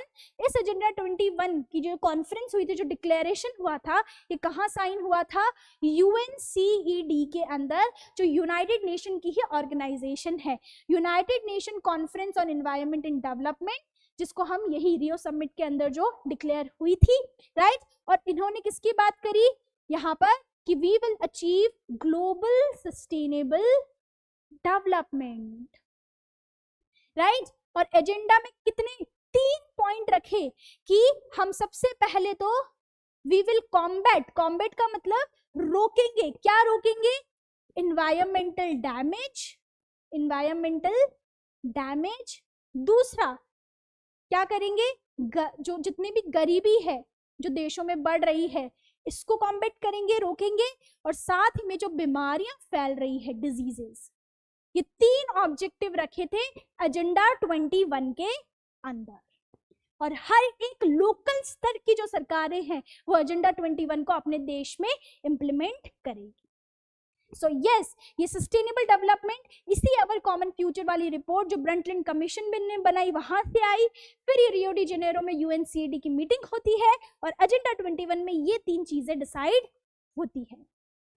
तो ये तो हो गया सस्टेनेबल डेवलपमेंट की और अचीव करना। और जो रिसोर्सेज है उन्हें हम कैसे कंजर्व कर सकते हैं, तो बाय रिसोर्स प्लानिंग। और ध्यान रखिए बेटा, 2020, 2017, 2014 ये CBSE का one of the important topic रहा है कि रिसोर्स प्लानिंग कैसे करें। हमने समझा कि रिसोर्सेज का इनएफिशिएंट, इनडिस्क्रिमिनेट यूज हो रहा है, तो कैसे क्या कर सकते हैं हम, रिसोर्सेज को सस्टेनेबली डेवलप करें, रिसोर्सेज को यूज करके। सस्टेनेबल डेवलपमेंट क्या है समझा, और क्या कर सकते हैं, रिसोर्सेज की अच्छे से प्लानिंग करें। प्लानिंग कैसे करोगे, मुझे बताओ, आपका कोई एग्जाम आता है तो आप कैसे प्लानिंग करते हो। सबसे पहले आप किसी एग्जाम की तैयारी कर रहे हो तो आप क्या पहले देखोगे, उसका सिलेबस देखोगे कि नहीं, कि आखिर पूछा क्या क्या जाएगा। तो सबसे पहले आप क्या देखोगे, सो भी आपका सिलेबस है, अलग अलग माध्यम के थ्रू, इंटरनेट के थ्रू, बुक्स के थ्रू, टीचर्स के थ्रू, राइट। दूसरा फिर आप क्या करोगे, आप फिर क्या बनाओगे, एक टाइम टेबल बनाओगे, एक स्ट्रक्चर बनाओगे, प्लान करोगे कि कैसे कैसे मुझे कौन से सब्जेक्ट किस दिन पढ़ने हैं, कितना पढ़ना है। और तीसरा आप क्या करोगे बेटा, आप अपने जो भी पढ़ रहे हो वो चेक तो करोगे कि क्या मैं जो पढ़ रहा हूं वो CBSE पूछ भी रहा है कि नहीं पूछ रहा, by going through the PYQs। ये 3 स्टेप आप करोगे। वैसे ही रिसोर्सेज को भी प्लान किया जाता है। कैसे प्लान किया जाता है कि सबसे पहले हम किसी रीजन में रिसोर्सेज को आइडेंटिफाई करते हैं, जैसे आपने सिलेबस को आइडेंटिफाई किया। कैसे आइडेंटिफाई करते हो? या तो वहां पे जाके सर्वे करोगे, या मैपिंग को देखोगे, या फिर कुछ ऐसे मेथड्स जो क्वालिटेटिव और क्वांटिटेटिव मेथड होते हैं, कुछ रिसर्च के मेथड्स, जिससे आप रिसोर्सेज को आइडेंटिफाई कर पाओगे। दूसरा स्टेप क्या करोगे? आपने क्या किया? टाइम टेबल बनाया, प्लानिंग स्ट्रक्चर या फिर एक चीज डेवलप करी जिससे आप पढ़ाई करोगे। वैसे ही यहाँ पर एक प्लानिंग स्ट्रक्चर डेवलप किया जाएगा जिसमें हम ये देखेंगे कि कौन सी टेक्नोलॉजी लगेगी, कैसी स्किल लगेगी, क्या क्या इंस्टीट्यूशनल सेटअप चाहिए कि हम इस रिसोर्स को यूज करके इसको डेवलप कर पाए। और तीसरा हम क्या देखेंगे पढ़ाई करने वाले बच्चे, कि हम जो पढ़ रहे हैं क्या वो पूछ भी रहे हैं? तो यस, हम जो कर रहे हैं, जो यहाँ पे इन रिसोर्सेज को यूज करके कुछ डेवलप करेंगे, क्या हमारे resource development plan overall national development plan से मैच तो हो रहे हैं। And these are the 3 steps of resource planning. सबसे पहले आइडेंटिफाई करो रिसोर्सेज को through various means and methods. दूसरा, एक प्लानिंग स्ट्रक्चर डेवलप करो जिसमें ये देखो कि क्या टेक्नोलॉजी है, क्या स्किल है, क्या इंस्टीट्यूशनल सेटअप है। और तीसरा, कि क्या जो देश के फेवर में हो रहा है, जो पूरा देश सोचता है कि इस तरह से रिसोर्स का डेवलपमेंट प्लान होना चाहिए, क्या वैसा ही हम इंप्लीमेंट कर रहे हैं या नहीं। और ये 3 स्टेप आपको लिख के आने हैं जब भी रिसोर्स प्लानिंग पूछा जाए। अब बात आती है एक बढ़िया सा एप्लीकेशन बेस्ड क्वेश्चन, क्या इंडिया में रिसोर्स प्लानिंग की जरूरत है? आप लोग बताइए, राइट? क्या जरूरत है इंडिया में रिसोर्स प्लानिंग की? इंडिया जो कि बोल सकते हैं one of the most diverse Nations in the world, जो कि सिर्फ भाषा, राइट, पहनावा, खान पान, इन सब में ही डाइवर्सिटी नहीं रखता है। इंडिया भी संसाधनों में बहुत ज्यादा वैरायटी रखता है। कहीं पे कोई संसाधन ज्यादा है तो कहीं पे कोई संसाधन कम। तो यस, इंडिया को जरूरत है रिसोर्स प्लानिंग की। क्यों जरूरत है? Because of the uneven distribution of resources. हमारे यहाँ पर जो रिसोर्सेज हैं वो यूनिफॉर्मली डिस्ट्रीब्यूट नहीं है, राइट? जैसे कि मुझे बताइए कि सबसे ज्यादा मिनरल्स आपको कहाँ मिलेंगे? छोटा नागपुर के पठार वाले रीजन पे, राइट? वही मिनरल्स हर जगह यूज होंगे हमारे देश के अंदर। सोलर एनर्जी की सबसे ज्यादा संभावना है आपके डेजर्ट वाले एरिया में, सब जगह उतनी नहीं मिलेगी, राइट? जियोथर्मल एनर्जी की बात करें तो आपको ऊपर पहाड़ी रीजन में आपको जियोथर्मल, जो अर्थ से निकलने वाली जो स्टीम है, जो भाप बनती है जिससे एनर्जी आती है, राइट? दूसरा, जो पठारी वाले रीजन में आपको रिसोर्सेज मिलेंगे, क्या वो आपको किसी और रीजन में मिलेंगे, राइट? जो बढ़िया से गंगा के मैदान है यहाँ पे, राइट, गंगा ब्रह्मपुत्र, पंजाब, हरियाणा, उत्तर प्रदेश, बिहार और असम, क्या ये वाली फर्टाइल प्लेन आपको हर जगह मिलेगी? नहीं। समझ में आया? तो हमारे पूरे देश के अंदर भी संसाधनों की क्या है? विविधता है, वैरायटी है, डाइवर्सिटी है। तो हमें यहाँ पर यूनिफॉर्म डिस्ट्रीब्यूशन करने के लिए एक जगह से दूसरी जगह रिसोर्सेस को ले जाना होगा, ताकि सभी पूरे देश की रिसोर्सेस की नीड्स क्या हो सके? मीट हो सके। Got it? क्योंकि गांधी जी ने कहा है कि earth has enough resources for our need, but for our need, right? कि हमारी पृथ्वी ने हमें भरपूर संसाधन दिए हैं कि हमारी नीड, जरूरतें पूरी हो सके, पर हमारा लालच नहीं पूरा हो सकता। और ये लालच ही है जो हमारे संसाधनों को यूज इनडिस्क्रिमिनेट तरीके से करवा रहा है। और यहाँ पर जो फ्यूचर जनरेशन है, जो भविष्य में आने वाली जनरेशन है, वो यहाँ पर बहुत ज्यादा अफेक्ट होती हैं। Got it? तो हमने क्या पढ़ा? रिसोर्स पढ़े, क्लासिफिकेशन पढ़े, रिसोर्सेज का कैसे यूज करना चाहिए, कंजर्व करना चाहिए, क्यों करना चाहिए, रिसोर्स प्लानिंग क्या है, और इंडिया में रिसोर्स प्लानिंग की क्या जरूरत है, राइट? ये गांधी जी का कोट बहुत इंपॉर्टेंट है। अगर आप लिख के आएंगे तो it will help you fetch extra marks, तो जरूर लिखिएगा। आगे बढ़ते हैं, लैंड रिसोर्सेज की तरफ बढ़ते हैं, जो हमारा अगला टॉपिक है। हमारे अर्थ पे अगर हम देखेंगे तो हम ये जानते हैं कि 71% वाटर है, राइट? और बचा 29% हमारी लैंड है, जिसपे हमारे 7 कॉन्टिनेंट्स एग्जिस्ट करते हैं। करते हैं कि नहीं? अब अगर हम बात करें तो लैंड को कैसे यूटिलाइज किया जाता है, तो अगर इंडिया के कंटेक्स्ट में बात करते हैं तो हमारे यहाँ 43% तो प्लेन वाला रीजन है लैंड का, राइट। 27% लैंड का वो रीजन है जिसपे पठार है, लैंड पर प्लेटोज हैं, और 30% लैंड पर हमारे माउंटेन्स हैं।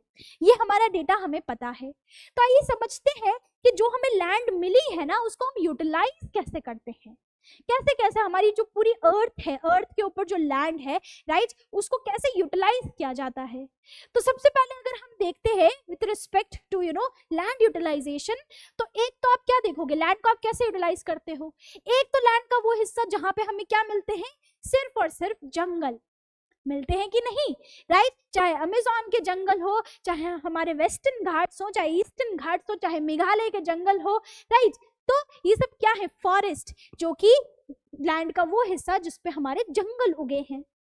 दूसरा, हम लैंड को कैसे यूटिलाइज करते हैं, वो लैंड जो कल्टीवेशन के लिए अवेलेबल नहीं होती है।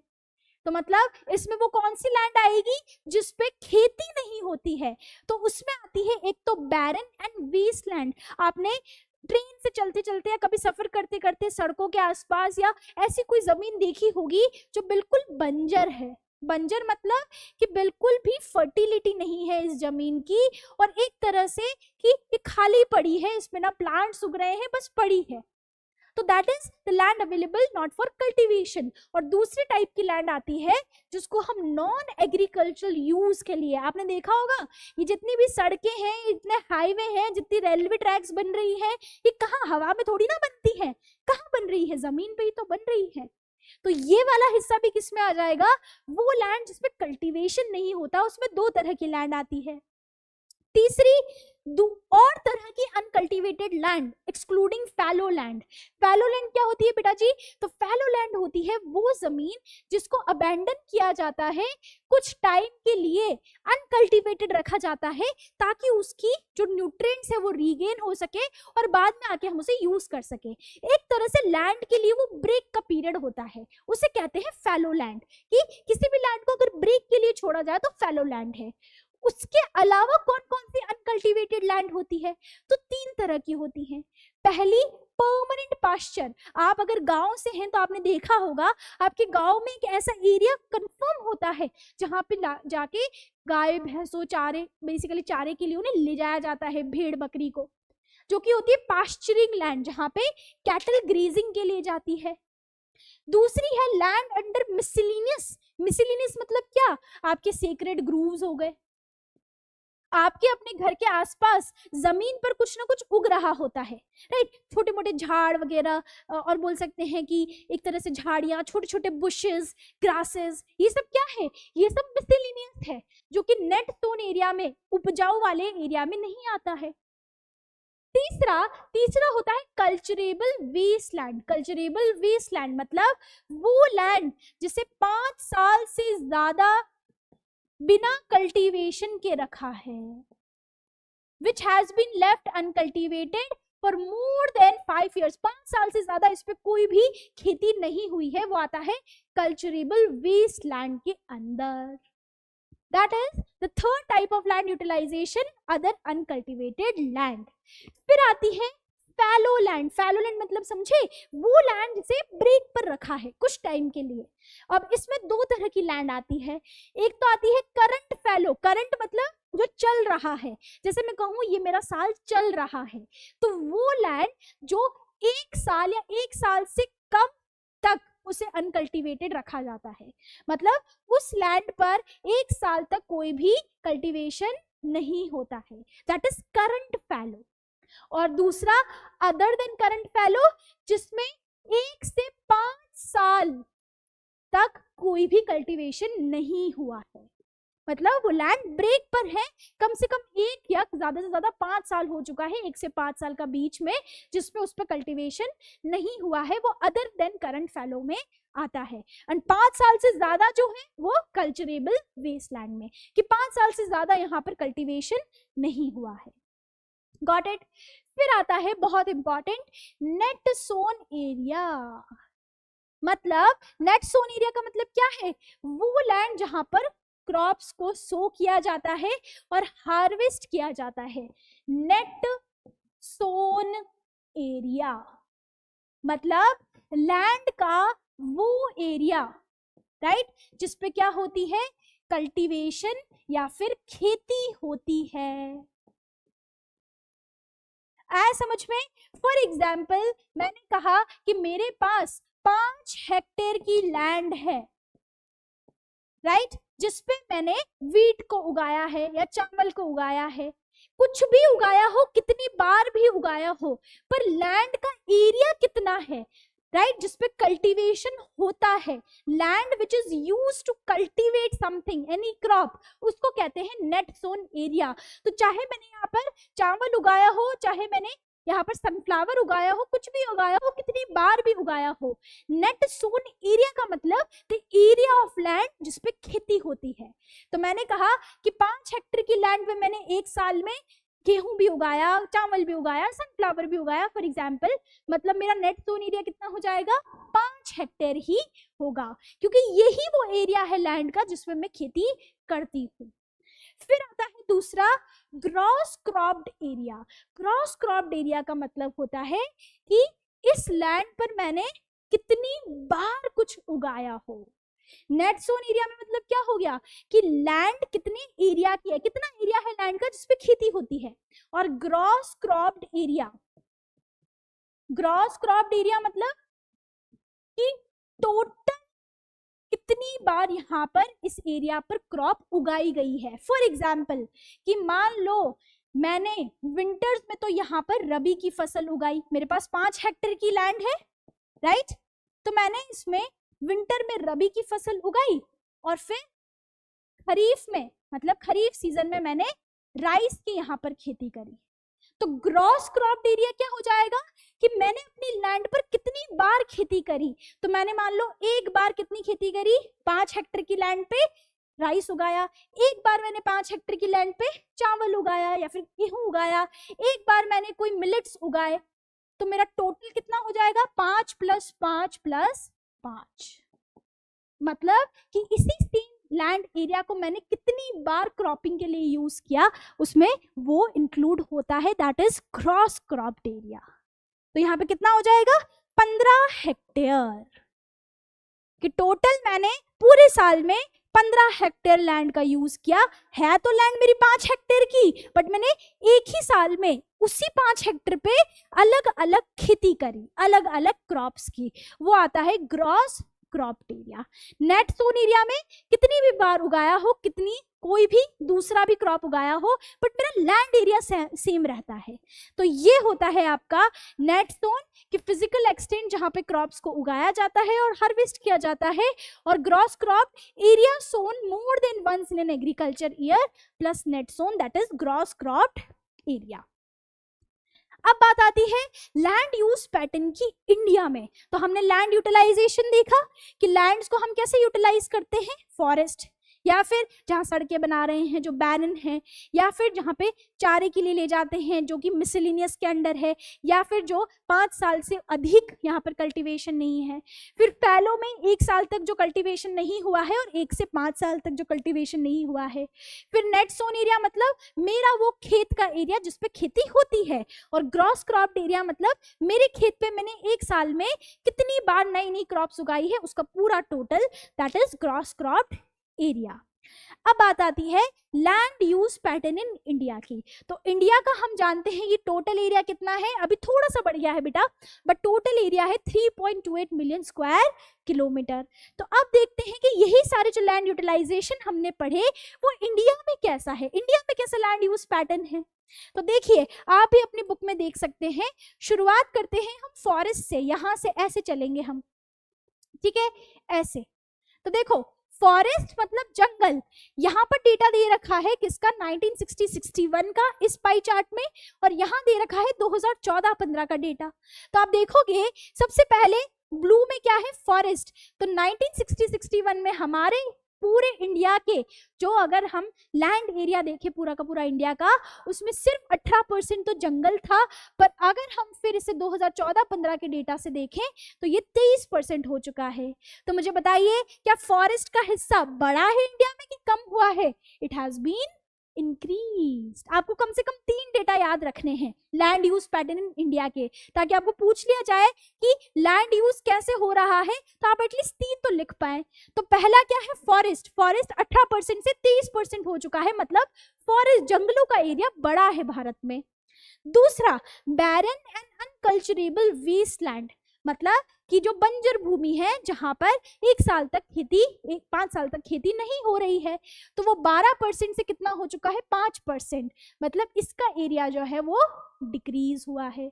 उसी तरीके से नॉन एग्रीकल्चर यूज में 4.95 8.7 है, परमानेंट पास्चर में 3.3 हो गया है 4.7 से, राइट। कल्चरेबल वेस्टलैंड में 6.23 से हम देखते हैं 4.0। तो ये सारे डेटाज हैं। बात करें एक इंपॉर्टेंट नेट सोन एरिया की, जो ग्रीन में है हमारे, नेट सोन एरिया मतलब उतना लैंड जिस पर हमारे खेती होती है भारत के अंदर। तो 60-61 में ये 45.26 था और 2014-15 में ये 45.5% है, राइट। तो मतलब 45.2 से 45.5, तो एरिया अंडर कल्टीवेशन या बोल सकते हैं नेट सोन एरिया क्या है हमारा? इंक्रीज हुआ है। तो आप फॉरेस्ट का ध्यान रखिएगा, नेट सोन एरिया ध्यान रखिएगा, और जो भी आप इनमें से एक और एक चाहें तो आप 3 डेटा थोड़े पढ़ लीजिएगा, ताकि आपका इन केस एग्जाम में आ जाए तो आप देख सकते हैं, ठीक है। So that was about land resources. अब सवाल आता है कि land degradation and conservation measure, land क्यों डिग्रेड होती है? बताइए मुझे, क्या कारण है जिससे लैंड डिग्रेड हो सकती है? तो ये सभी लोग जानते होंगे। यहाँ पर अगर हम बात करें कि सबसे पहले हम देखेंगे लैंड का डिग्रेडेशन क्यों होता है। क्यों होता है बताओ? सबसे पहले तो पॉपुलेशन का बढ़ना, राइट, ओवर एक्सप्लॉइटेशन होना, बहुत ज्यादा एक्सप्लॉइटेशन हो रहा है, राइट। तीसरा आप क्या लिखोगे? पोल्यूशन इंक्रीज हो रहा है, पोल्यूशन इंक्रीज हो रहा है। यही तो हो रहा है कि लैंड डिग्रेड हो रही है। डी, कि लैंड इरोड होती है, इरोजन होता है थ्रू वेरियस फैक्टर्स, ये बढ़ रहा है, राइट। उसके अलावा आप क्या करते हो कि इंडस्ट्रियलाइजेशन की वजह से लैंड का हम कैसे यूज कर रहे हैं? डिफॉरेस्टेशन करते हैं। तो यहाँ पर और कैसे डिग्रेड होती है? डिफॉरेस्टेशन करके, राइट। फिर और लिख सकते हो आप कि अर्बनाइजेशन मतलब शहरीकरण होने से जो लैंड खेती के लिए है, एग्रीकल्चर के लिए है, जो अच्छे फॉरेस्ट है वो कट रहे हैं। जैसे कि फॉर एग्जांपल आप देख सकते हो अमेज़न के जंगल जिसे काटा जा रहा है कि नहीं। फिर और भी आप क्या लिख सकते हो? तो कम से कम 5 से 6 पॉइंट होने चाहिए आपके पास यहाँ पर लिखने के लिए कि पॉपुलेशन बढ़ना, एक्सप्लॉइटेशन होना, पोल्यूशन का बढ़ना, इरोजन हो रहा है लैंड का, इंडस्ट्रियलाइजेशन हो रहा है, डिफॉरेस्टेशन हो रहा है, मिसमैनेजमेंट हो रहा है लैंड का, राइट। ये सारी चीजें हैं जो आप लिख सकते हो कि लैंड क्यों डिग्रेड हो रही है। फिर सवाल आता है कि लैंड को आप कैसे कंजर्व कर सकते हो। तो मुझे आप कमेंट्स में बताइए, आपके अपने इनपुट्स चाहिए मुझे कि आप कंजर्वेशन कैसे कर सकते हो लैंड का। इसी का कुछ उल्टा लिख दो, राइट। तो मुझे आप ये कमेंट्स में बताएंगे एटलीस्ट 3 ऐसे तरीके जिससे आप लैंड को कंजर्व कर सकते हो। अब आती है बात एक इंपॉर्टेंट पॉइंट की, जो कि आपके हाल ही में रिलीज हुए सीबीएसई के सैंपल पेपर में पूछा है। तो पहला सवाल अभी हम करेंगे और फिर सॉइल से रिलेटेड एक और सवाल सैंपल पेपर में पूछा है, जिसको हम सॉइल पढ़ने के बाद करेंगे। तो पहला पूछा है what is essential for resource development to contribute to overall development. बताइए मुझे कि क्या पूछा है, रिसोर्स डेवलपमेंट के लिए, संसाधनों के विकास के लिए क्या जरूरी है ताकि वो पूरे देश के विकास में पार्टिसिपेट कर सके। First option, the availability of resource alone is enough. क्या सिर्फ रिसोर्सेज की अवेलेबिलिटी होना ही काफी है डेवलपमेंट के लिए। दूसरा, presence of foreign invader and their governance. क्या फॉरेन के जो इन्वेडर्स हैं जो इलीगली हमारे लैंड को ऑक्यूपाई कर ले, इन्वेड कर ले और फिर वो चलाए, क्या उससे डेवलपमेंट हो सकता है। तीसरा, technological development and institutional changes, क्या हम टेक्नोलॉजी को डेवलप करें और इंस्टीट्यूशंस में अगर बदलाव करेंगे ताकि वो हमें और अच्छी तरीके से सपोर्ट कर पाए, किसमें, एक नेचुरल रिसोर्स को ट्रांसफॉर्म करने में इनटू समथिंग वैल्यूएबल, क्या ये जरूरी होगा विकास के लिए? या फिर डी ऑप्शन पूछा है only human resource can contribute to development, क्या सिर्फ इंसान के होने से ही डेवलपमेंट हो जाएगा अगर उसके पास टेक्नोलॉजी नहीं हुई तो, राइट? अगर उसके पास नेचर में कुछ अवेलेबिलिटी नहीं हो तो रिसोर्स की हो पाएगा? नहीं। तो what is the correct answer कि सी ऑप्शन, टेक्नोलॉजिकल डेवलपमेंट और इंस्टीट्यूशनल चेंजेस, ये एसेंशियल है किसी भी रिसोर्स को विकसित करने के लिए ताकि हम ओवरऑल डेवलपमेंट को अचीव कर पाए। अच्छा सवाल है रिसोर्स डेवलपमेंट से। फिर क्लासिफिकेशन ऑफ सॉइल से रिलेटेड क्वेश्चन है जिसको अब हम पढ़ेंगे। तो आगे बढ़ते हैं, नेक्स्ट टॉपिक है हमारा सॉइल फॉर्मेशन। बहुत ही बढ़िया टॉपिक, राइट? सॉइल क्या है? हमारी अर्थ, अर्थ की क्रस्ट है। क्रस्ट के ऊपर जो थिक सी लेयर है ग्रेन्स की, सैंडी पार्टिकल्स की, राइट, जिस पे हम चलते हैं, घर बनाते हैं, बहुत कुछ चीजें कर रहे हैं, ये सब क्या है? ये सैंड ही तो है, सॉइल ही तो है, राइट? तो जब भी देखो सॉइल बनती कैसे है, आप सभी को पता होगा सॉइल कैसे बनती है, मुझे बताइए। कि हमारी अर्थ की क्रस्ट पे जो हमें रॉक्स मिलते हैं, राइट, जब ये रॉक्स किसी कुछ फैक्टर्स की वजह से टूटने लगे, जब इन रॉक्स को कोई बायोलॉजिकल, कोई फिजिकल, राइट, कोई केमिकल, इन सब प्रोसेस की वजह से अगर हमारा चट्टान टूटती है तो चट्टान टूट के टूटे हुए पार्टिकल्स ऐसे गिर जाते हैं। इस प्रोसेस को कहते हैं वेदरिंग, राइट? और जब यही चट्टान के जो पार्टिकल्स हैं ये किसी विंड के माध्यम से, राइट, या फिर बोल सकते हैं बारिश की वजह से, किसी भी नेचुरल एजेंट की वजह से यही चट्टान के जो पार्टिकल हैं, राइट, ये जाके कहीं ट्रांसपोर्ट होके सेटल होने लग जाए, जिस प्रोसेस को हम कहते हैं इरोजन। और जब ऐसे सेटल होने लग जाए तो बनती है हमारी soil. Transformation of soil from one place to another place by certain agents such as air and water, ऐसे ही सॉइल का फॉर्मेशन होता है, राइट? तो सॉइल, कोई सी भी सॉइल बनती कैसे है? किससे बनती है? चट्टानों के, रॉक्स के टूटने से, राइट? और चट्टानों पे ही डिपेंड करता है कि सॉइल होगी कैसी। अगर मान लो इग्नियस रॉक है जो कि लावा या मैग्मा से बनी है, उस इग्नियस रॉक के टूटने से सॉइल बनी है, तो वो कैसी सॉइल होगी? मैग्मेटिक सॉइल, लावा वाली सॉइल, ब्लैक कलर की सॉइल होगी। अगर यही रॉक में बहुत ज्यादा आयरन वाला रॉक हो, आयरन की मात्रा ज्यादा हो, तो जब ये रॉक टूटेगा और सॉइल बनाएगा तो उस सॉइल में कैसी एलिमेंट्स होंगे? आयरन ज्यादा होगा, तो वो लाल कलर की दिखाई देगी, होगा कि नहीं? तो हर एक सॉइल का कलर, उसका नेचर डिपेंड करता है कि वो कौन सी चट्टान से बन के निकली है, राइट? क्योंकि रॉक्स की वेदरिंग और इरोजन से ही हमारी सॉइल का फॉर्मेशन होता है। अब बहुत ही interesting and one of the most important part जो आपको आगे तक हेल्प करने वाला है बाय अंडरस्टैंडिंग सॉइल। अब देखिए, वैसे तो मेजर हमारा जो एक इंस्टीट्यूट है ICAR, इसके हिसाब से 8 प्रकार की मिट्टी है, मृदा होती है जो भारत में मिलती है, पर आपकी बुक में 10th क्लास के अकॉर्डिंग 6 टाइप्स ऑफ सॉइल है जो आपको याद रखनी है। पहली है फॉरेस्ट एंड माउंटेनियस। मुझे बताइए पहाड़, आपको ये माउंटेन्स कहाँ मिलेंगे? माउंटेन या जंगल कहाँ मिलेंगे? या तो आप हिमालय वाली बेल्ट ले लो, है कि नहीं? ग्रेटर हिमालय, मिडिल हिमालय, शिवालिक, चाहे आप अरुणाचल प्रदेश और यहाँ से लेकर पूर्वांचल वाली बेल्ट ले लो, सभी जगह जंगल हैं, राइट? साथ ही में आपके यहाँ पे वेस्टर्न घाट्स हैं, है कि नहीं? ये नीलगिरी आ गए, यहाँ पे आपके कुछ ईस्टर्न घाट हैं। तो जहां जहां पे आपके क्या है, घने जंगल हैं, पर्वत हैं, वहां पर आपको क्या मिलेगी? Forest and mountainous soil. फिर दूसरी आती है अलूवियल। अलूवियल सॉइल क्या होती है बेटा? तो अलूवियल सॉइल होती है जलोढ़ मिट्टी, जो कि नई मिट्टी होती है, जो रिवर्स के साथ आती है in the form of sediments, उसे कहते हैं अलूवियल सॉइल, राइट? तो रिवर्स जब अपने साथ चलती है तो अपने साथ सेडिमेंट्स लाती है, और सेडिमेंट्स को जहां जमा करती है वहां पर आपको अलूवियल सॉइल मिलती है। तो कहां कहां से रिवर्स बहती है?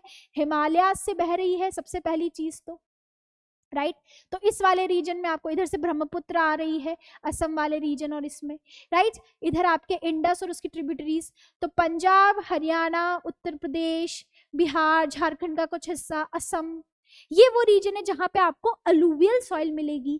साथ ही में क्योंकि हम जानते हैं कि यहाँ से आपकी गोदावरी बहती है, कृष्णा बहती है, कावेरी बहती है, तो ये भी अपने साथ क्या लाती हैं, अच्छे अच्छे सेडिमेंट्स जो कि ईस्टर्न कोस्टल प्लेन्स बनाते हैं, तो आपको ईस्टर्न कोस्टल प्लेन्स में भी अलुवियल सॉइल मिलेगी। Got it.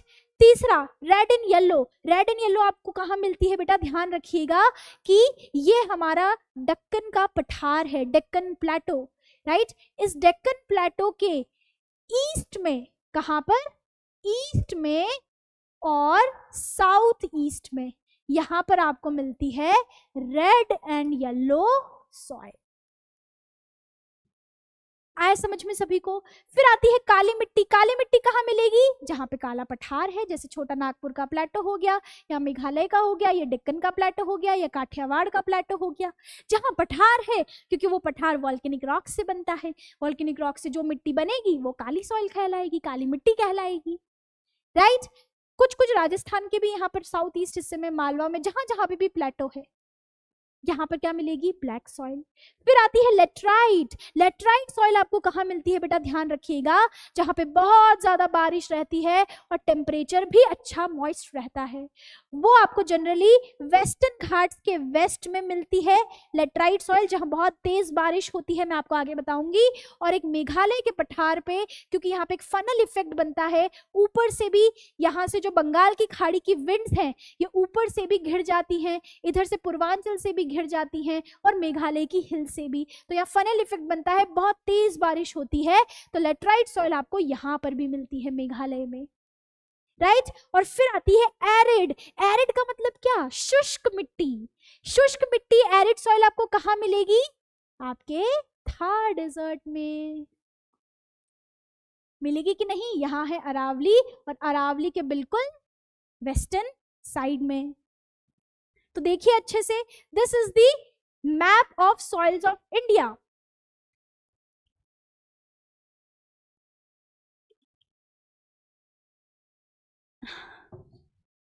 चलिए अब एक एक करके पढ़ते हैं सारी सॉइल्स को। सबसे पहले आती है हमारी अलुवियल सॉइल। अलुवियल सॉइल कहाँ मिलेगी बेटा जी, बताइए मुझे, कहाँ मिलती है।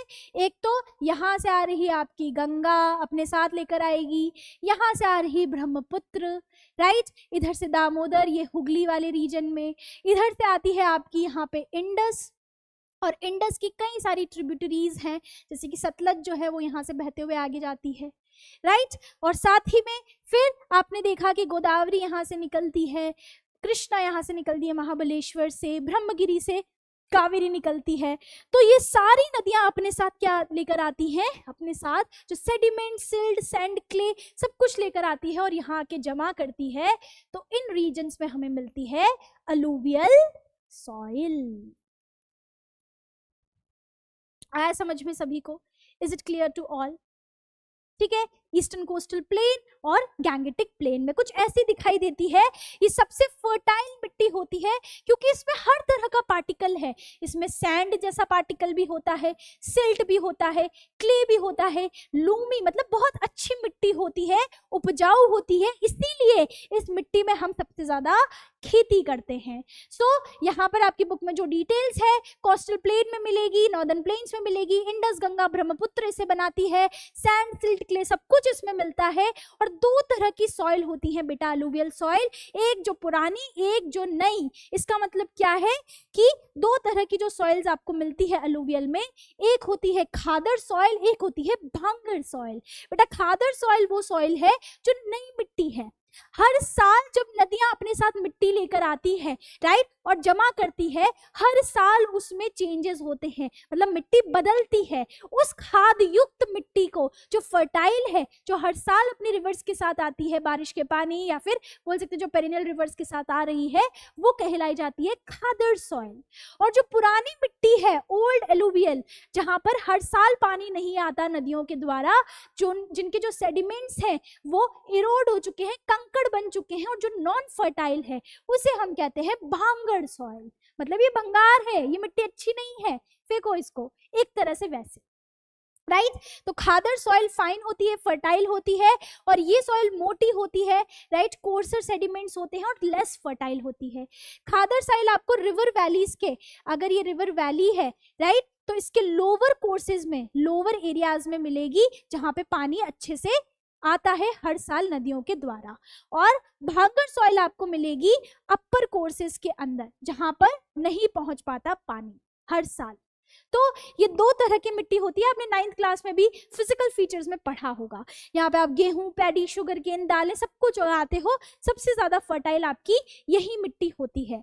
तो देखो, जैसे आपके हिमालय हैं, हिमालय से नदियां आती है, सबसे पहले बड़े बड़े सेडिमेंट्स क्या करती हैं, डिपॉजिट करती हैं, जिन्हें हम कहते हैं भाबर। अगर आपने ऋषिकेश का ये वाला नजारा देखा है, जिसके अंदर ये बड़े बड़े बोल्डर्स खड़े होते हैं वहां पर, जो नदियों के साथ आते हैं, तो सबसे पहले डिपॉजिट होने वाली जो सेडिमेंट्स होते हैं उनको हम भाबर कहते हैं। फिर नदी आगे बढ़ती है, तराई वाले रीजन में सारा पानी फिर से निकलता है, और अगर आप उत्तर प्रदेश से हैं तो दुधवा, लखीमपुर खीरी, ये सारे नेशनल पार्क वाला एरिया तराई वाले रीजन में है, जहाँ बहुत ज्यादा पानी है, बहुत ज्यादा बोल सकते हैं मार्शी लैंड आपको मिलती है और जंगल पाए जाते हैं। इसके बाद आती है नदी, आगे बढ़ती है, अगर वो लोअर एरियाज में पहुंचती है हर साल तो वो खादर वाली मिट्टी लेके जाती है, और ऊपर वाले एरियाज में वो जहां नहीं पहुंच पाती वहां भांगर मिट्टी मिलती है। तो अलुवियल सॉइल के आपके ये दो टाइप्स हैं, इसको आप ध्यान रखिए। What is alluvial soil, we have discussed. दूसरा आता है काली मिट्टी, ब्लैक सॉइल। कहाँ मिलती है काली मिट्टी, जिसको आप कॉटन सॉइल भी कहते हो, रीगर सॉइल भी कहते हो, ये आपको जनरली मिलती है डेक्कन प्लेटो, राइट। ये है आपका पूरा का पूरा डेक्कन प्लेटो, और डेक्कन प्लेटो किससे बना है, ये काठियावाड़ में भी मिलेगा आपको, राइट। इसके अलावा कुछ इस हिस्से में भी, मालवा के पठार में भी, छोटा नागपुर प्लेटो में भी। तो ये वो रॉक्स हैं जो किससे बने हैं, मैग्मा से बने हैं, लावा से बने हैं, राइट। तो जब ये रॉक्स टूटेंगे तो कौन सी मिट्टी बनाएंगे, ब्लैक सॉइल बनाएंगे, राइट। लावा रॉक से बने हैं, बेसॉल्ट रॉक से, क्ली टेक्सचर होता है, बहुत देर तक ये नमी रख सकते हैं, खुद में मॉइस्चर रहता है इस मिट्टी के अंदर, ठीक है। लाइम, मैग्नीशियम, पोटैश, ये सब आपको याद नहीं करना है, बस आपको थोड़े बहुत फीचर्स पता होने चाहिए हर मिट्टी के। और ये क्रैक्स डेवलप हो जाते हैं जब ये सूख जाती है ना बेटा, तो इस तरह के क्रैक्स डेवलप कर लेती है, जिससे इसको हवा मिले एटमॉस्फेयर से, तो इसको कहते हैं एरेशन। एरेशन का मतलब क्या होता है कि इस मिट्टी को जब हवा चाहिए होती है तो गर्मी में एक क्रैक्स डेवलप हो जाते हैं, तो एटमॉस्फेयर की जो हवा है वो ये अपने अंदर एक तरह से एब्जॉर्ब करती है, right. So that is about black soil. सबसे ज्यादा ये आइडियल होती है कपास के लिए, कपासी मिट्टी होती है, कॉटन के लिए सबसे ज्यादा आइडियल मिट्टी है। Got my point? That is about black soil. फिर आती है red and yellow soil. Red and yellow soil कहाँ मिलेगी, मैंने आपको जैसा कि बताया कि डेक्कन प्लेटो के कहाँ पर, किधर, ईस्टर्न और साउथ में, साउथ ईस्टर्न और ईस्टर्न वाले एरिया में, यहाँ पर मिलेगी आपको आपकी कौन सी, रेड एंड येलो सॉइल। अब यहाँ पर ही क्यों मिलती है, क्योंकि ये वाला एरिया बना है किससे, क्रिस्टलाइन इग्नियस रॉक से, इग्नियस जिसमें क्रिस्टल्स हैं, और ये इग्नियस रॉक्स वो हैं जिनके अंदर बहुत ज्यादा आयरन की मात्रा होती है, राइट। तो लाल कलर की ये इसलिए होती है, it is red due to the presence of iron. और जब इस मिट्टी के अंदर पानी चला जाए, मतलब हाइड्रेशन जब इस मिट्टी का हो जाता है, तो ये कैसे अपीयर होती है बेटा, ये अपीयर होती है in yellow colour. Got it. ये फर्टाइल इतनी नहीं होती है, ज्यादा फर्टाइल नहीं होती है, लो फर्टिलिटी है, और इसकी फर्टिलिटी इंप्रूव की जा सकती है with the help of fertilisers. So that is one thing. तो रेड एंड येलो सॉइल हमने देखा कि इसका क्या फॉर्मेशन है, कहाँ मिलती है, and this is how it looks exactly, ठीक है। इस तरह से आप देखोगे तो यहाँ पर ये ऐसी दिखती है। तो सबसे पहले हमने क्या पढ़ा, जल्दी से बताइए मुझे। सबसे पहले हमने पढ़ा अलूवियल सॉइल, जो इंडस, गंगा, ब्रह्मपुत्र के प्लेन्स और ईस्टर्न कोस्टल प्लेन्स में, डेल्टा वाले रीजन में मिलती है। फिर हमने क्या पढ़ी, फिर हमने पढ़ी काली मिट्टी जो डेक्कन प्लेटो में मिलती है। फिर हमने पढ़ा रेड एंड येलो सॉइल, जो आपको कहाँ मिलेगी, ईस्टर्न एंड साउथ ईस्टर्न वाले रीजन्स में। Red because of its colour, ठीक है। और दूसरा, जब हाइड्रेशन हो जाए तब ये येलो दिखाई देती है। फिर आता है laterite soil, one of the most important soil जिसके बारे में आपको ध्यान रखना है। देखो लेटराइट जो मिट्टी है ना, तो ये लेटराइट शब्द है, ये कहाँ से आया है? ये एक लैटिन शब्द लेटर से आया है, जिसका मतलब होता है ब्रिक, या जिसका मतलब होता है ईंट, राइट। और ये कहाँ कहाँ मिलती है? तो ध्यान से देखिएगा कहाँ कहाँ मिलती है। सबसे पहले लिखा है कर्नाटक, केरल, तमिलनाडु, महाराष्ट्र, उड़ीसा, ठीक है। दूसरा वेस्ट बंगाल के कुछ हिस्से, और नॉर्थ ईस्ट में अरुणाचल और फिर मेघालय वाले रीजन में। यहाँ पर कैसे मिलती है? तो ध्यान दीजिएगा बेटा। देखो सबसे पहले अगर मैं यहाँ की बात करूं, तो यहाँ से लेकर महाराष्ट्र से लेकर कहाँ तक? आपके तमिलनाडु तक, ये पूरे के पूरे वेस्टर्न घाट से है कि नहीं। यहाँ पर बड़ी बड़ी गारो, खासी, जयंतिया जैसी पहाड़ी यहाँ है, यहाँ पूर्वांचल आ गए, और यहाँ पर आपके ईस्टर्न घाट शुरू होते हैं, गरजात हिल्स वगैरह आती है इस वाले रीजन में। ये मिट्टी बनती है हाई रेनफॉल और लीचिंग के प्रोसेस से। अब ये क्या प्रोसेस है बेटा? देखिए आपने बचपन में या फिर फिजिकल फीचर्स में ओरोग्राफिक कॉन्सेप्ट के बारे में सुना होगा, ओरोग्राफिक रेनफॉल। तो सबसे पहले ये कैसे बनती है ये देखिए। आपको अगर मैं कहूं, जैसे कि मैंने कहा ये आपका इंडिया है, इंडिया में ये पूरी की पूरी बेल्ट वेस्टर्न घाट की है, ये पहाड़ है, ठीक है। तो पानी कहाँ से आएगा? यहां से आएगा, इंडियन ओशन से, सीधी सी बात है। इसी को जूम करो, मान लो ये वेस्टर्न घाट है, डन। अब वेस्टर्न घाट के आगे क्या है बेटा? आगे ओशन है, ठीक है। तो होता क्या है, ये मिट्टी कैसे बनती है कि जो विंड चलती है वो ऐसे आ रही है, इंडिया की तरफ आ रही है, साउथ वेस्ट मानसून विंड्स ऐसे आती है। अब ये जैसे जैसे आएगी, आते ही इसको बैरियर मिल रहा है कि ये आई आई आई, आगे तो बहुत बड़ा बैरियर है, पहाड़ है, पहाड़ है, राइट। तो ये विंड्स क्या करती हैं? अपने साथ मॉइस्चर तो लेकर आएंगी, क्योंकि पानी के ऊपर से आ रही हैं। तो जब इनको बैरियर मिलता है तो ये ऊपर की तरफ चढ़ने लगती है, राइट, क्योंकि आगे बहुत लंबा पहाड़ है। अब ऊपर चढ़ेंगी तो जो मॉइस्चर है, जो वेपर है, ये ऊपर की तरफ जाएगा जाएगा जाएगा। अब आपने बचपन में पढ़ी है वाटर साइकिल, इवेपोरेशन से कंडेंसेशन। तो यहाँ पर ये वेपर क्या होने लगेंगे? टेम्परेचर ड्रॉप होगा तो ये वेपर कंडेंस होंगे, कंडेंस होंगे, एयर ड्रॉप्स बनाएंगे, और जब बहुत सारी एयर ड्रॉप्स मिल जाएंगी तो एक बड़ा बादल बनाएंगी। और जब ये बादल भारी हो जाता है तभी होती है बढ़िया सी बारिश, राइट। ये बारिश होती है किस साइड में? विंडवर्ड साइड में। और सारा वेपर तो इधर बह गया बारिश से, अब बचती है सूखी हवाएं। तो सूखी हवाएं दूसरी तरफ जाती है, जिसको हम कहते हैं लीवर्ड साइड। Got it.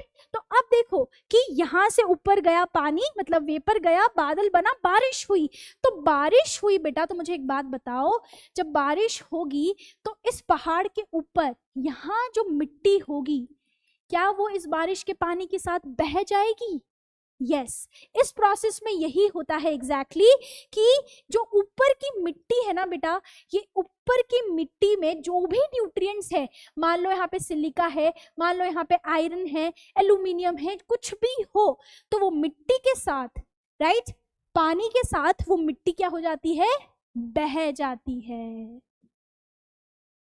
जो भी एसेंशियल न्यूट्रिएंट्स हैं जो मिट्टी के अंदर मौजूद थे पहले ऊपर वाली मिट्टी में, राइट, वो पानी के साथ बह जाते हैं, नीचे की तरफ आ जाते हैं, पानी के साथ बह के ओशंस में चले जाते हैं, राइट, या कहीं और जाके सेटल हो जाते हैं। और ऊपर जो मिट्टी बचती है, राइट, उसमें ये जो मिनरल्स हैं ये H2O के साथ मिलके ऑक्साइड्स बना लेते हैं, जैसे iron oxide, aluminium oxide, silicate oxide. और जब ऑक्साइड बनते हैं तो ये मिट्टी बहुत ज्यादा हार्ड हो जाती है, ब्रिटल हो जाती है और सूख जाती है, तो ये ईंट बनाने के काम आती है, कुछ ऐसी दिखती है। इसमें सारे न्यूट्रिएंट्स तो बह गए with the process of leaching, कि बारिश हुई, पानी के साथ ऊपर के जितने भी न्यूट्रिएंट्स थे जो इस सॉइल को अच्छा बनाते थे वो तो बह गए, ऊपर क्या बचे? सिर्फ और सिर्फ पानी के साथ मिले ऑक्साइड। वो बिल्कुल भी फर्टाइल नहीं होते हैं और ये मिट्टी कुछ इस तरह की दिखाई देती है। तो जहां पर भी आपको ज्यादा टेम्परेचर और ज्यादा रेनफॉल मिलती है वो कहाँ मिलेगी? वेस्टर्न साइड के वेस्टर्न रीजन में, वेस्टर्न घाट्स के वेस्टर्न रीजन में, जहां विंडवर्ड साइड में बारिश होती है। तमिलनाडु, यहां से आपके नॉर्थ ईस्ट विंड्स आती है, तो तमिलनाडु के कुछ रीजन में भी ईस्ट की तरफ, पहाड़ जो है उसके ईस्ट की तरफ, यहाँ पर मेघालय के अंदर भी आपकी, क्योंकि हाई टेम्परेचर है, ज्यादा पानी है, राइट, और इसीलिए यहाँ पर फनल इफेक्ट बनता है, बहुत तेज बारिश होती है, तो यहाँ पर भी आपको लेटराइट सॉइल मिलती है। ये बिल्कुल भी फर्टाइल नहीं होती है बेटा, ध्यान रखिएगा। ये देखो, ये पूरा प्रोसेस है विंडवर्ड से लीवर्ड्स, यहाँ पर यही होता है। जो वेस्टर्न घाट्स है ना, तो वेस्टर्न घाट्स के ऐसे यहाँ से पानी आता है और इस तरफ पूरी बारिश होती है और यहाँ पर ये मिट्टी मिलती है आपको। Got my point? तो yes, this is form through the process of leaching, right. Leaching में क्या होता है? इंपॉर्टेंट जो असेंशियल न्यूट्रिएंट्स या मिनरल्स है वो बह जाते हैं पानी के साथ और ऊपर सिर्फ बचता है ऑक्साइड, राइट। ह्यूमस रिच, ये बोल सकते हैं, न्यूट्रिएंट डेफिशिएंट होती है। ड्राई एरियाज में आपको बहुत पुअर मिलती है, कम मिलती है। इरोजन बहुत ज्यादा होता है, उसको ही तो इरोजन कहते हैं कि पानी के साथ मिट्टी बह गई, इरोजन ही तो है वो, right. And T, coffee, cashew, मतलब इसके अंदर प्लांटेशन क्रॉप उगाई जाती है। ध्यान रखिएगा, प्लांटेशन क्रॉप कैसे उगाई जाती है? जैसे कि चाय, कॉफी, काजू, राइट। ये कब उगाया जाता है? जब इसको अच्छे से फर्टाइल इसमें डाला जाए, फर्टिलाइजर और कंजर्व करने के बाद। तो प्लांटेशन क्रॉप के लिए लेटराइट सॉइल।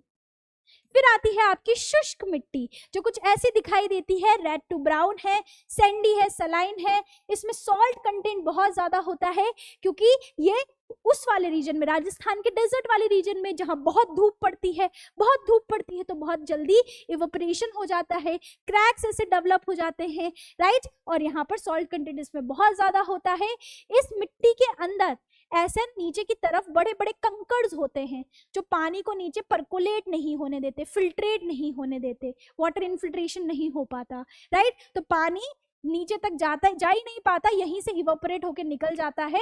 और क्योंकि अंदर की तरफ मिनरल्स हैं तो कुछ सॉल्ट कंटेंट भी होता ही है, तो जब पानी बाहर निकलता है, राइट, तो एक तरह से पानी तो इवेपोरेट हो गया, बट सॉल्ट की परत यहाँ जम जाती है।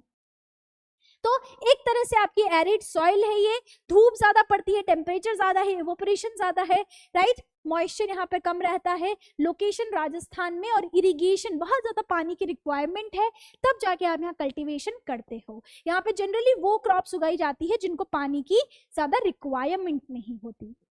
फिर आता है फॉरेस्ट सॉइल। तो फॉरेस्ट सॉइल तो मैं आपको बता चुकी हूँ, जो भी आपके पर्वत और जंगल वाले एरिया हैं वहां पर आपको फॉरेस्ट सॉइल मिल जाती है, ठीक है। वैलीज में ये लोमी सिल्टी होती है, मोटे इसके दाने होते हैं स्लोप्स पे, मतलब मोटे सेडिमेंट्स वाली।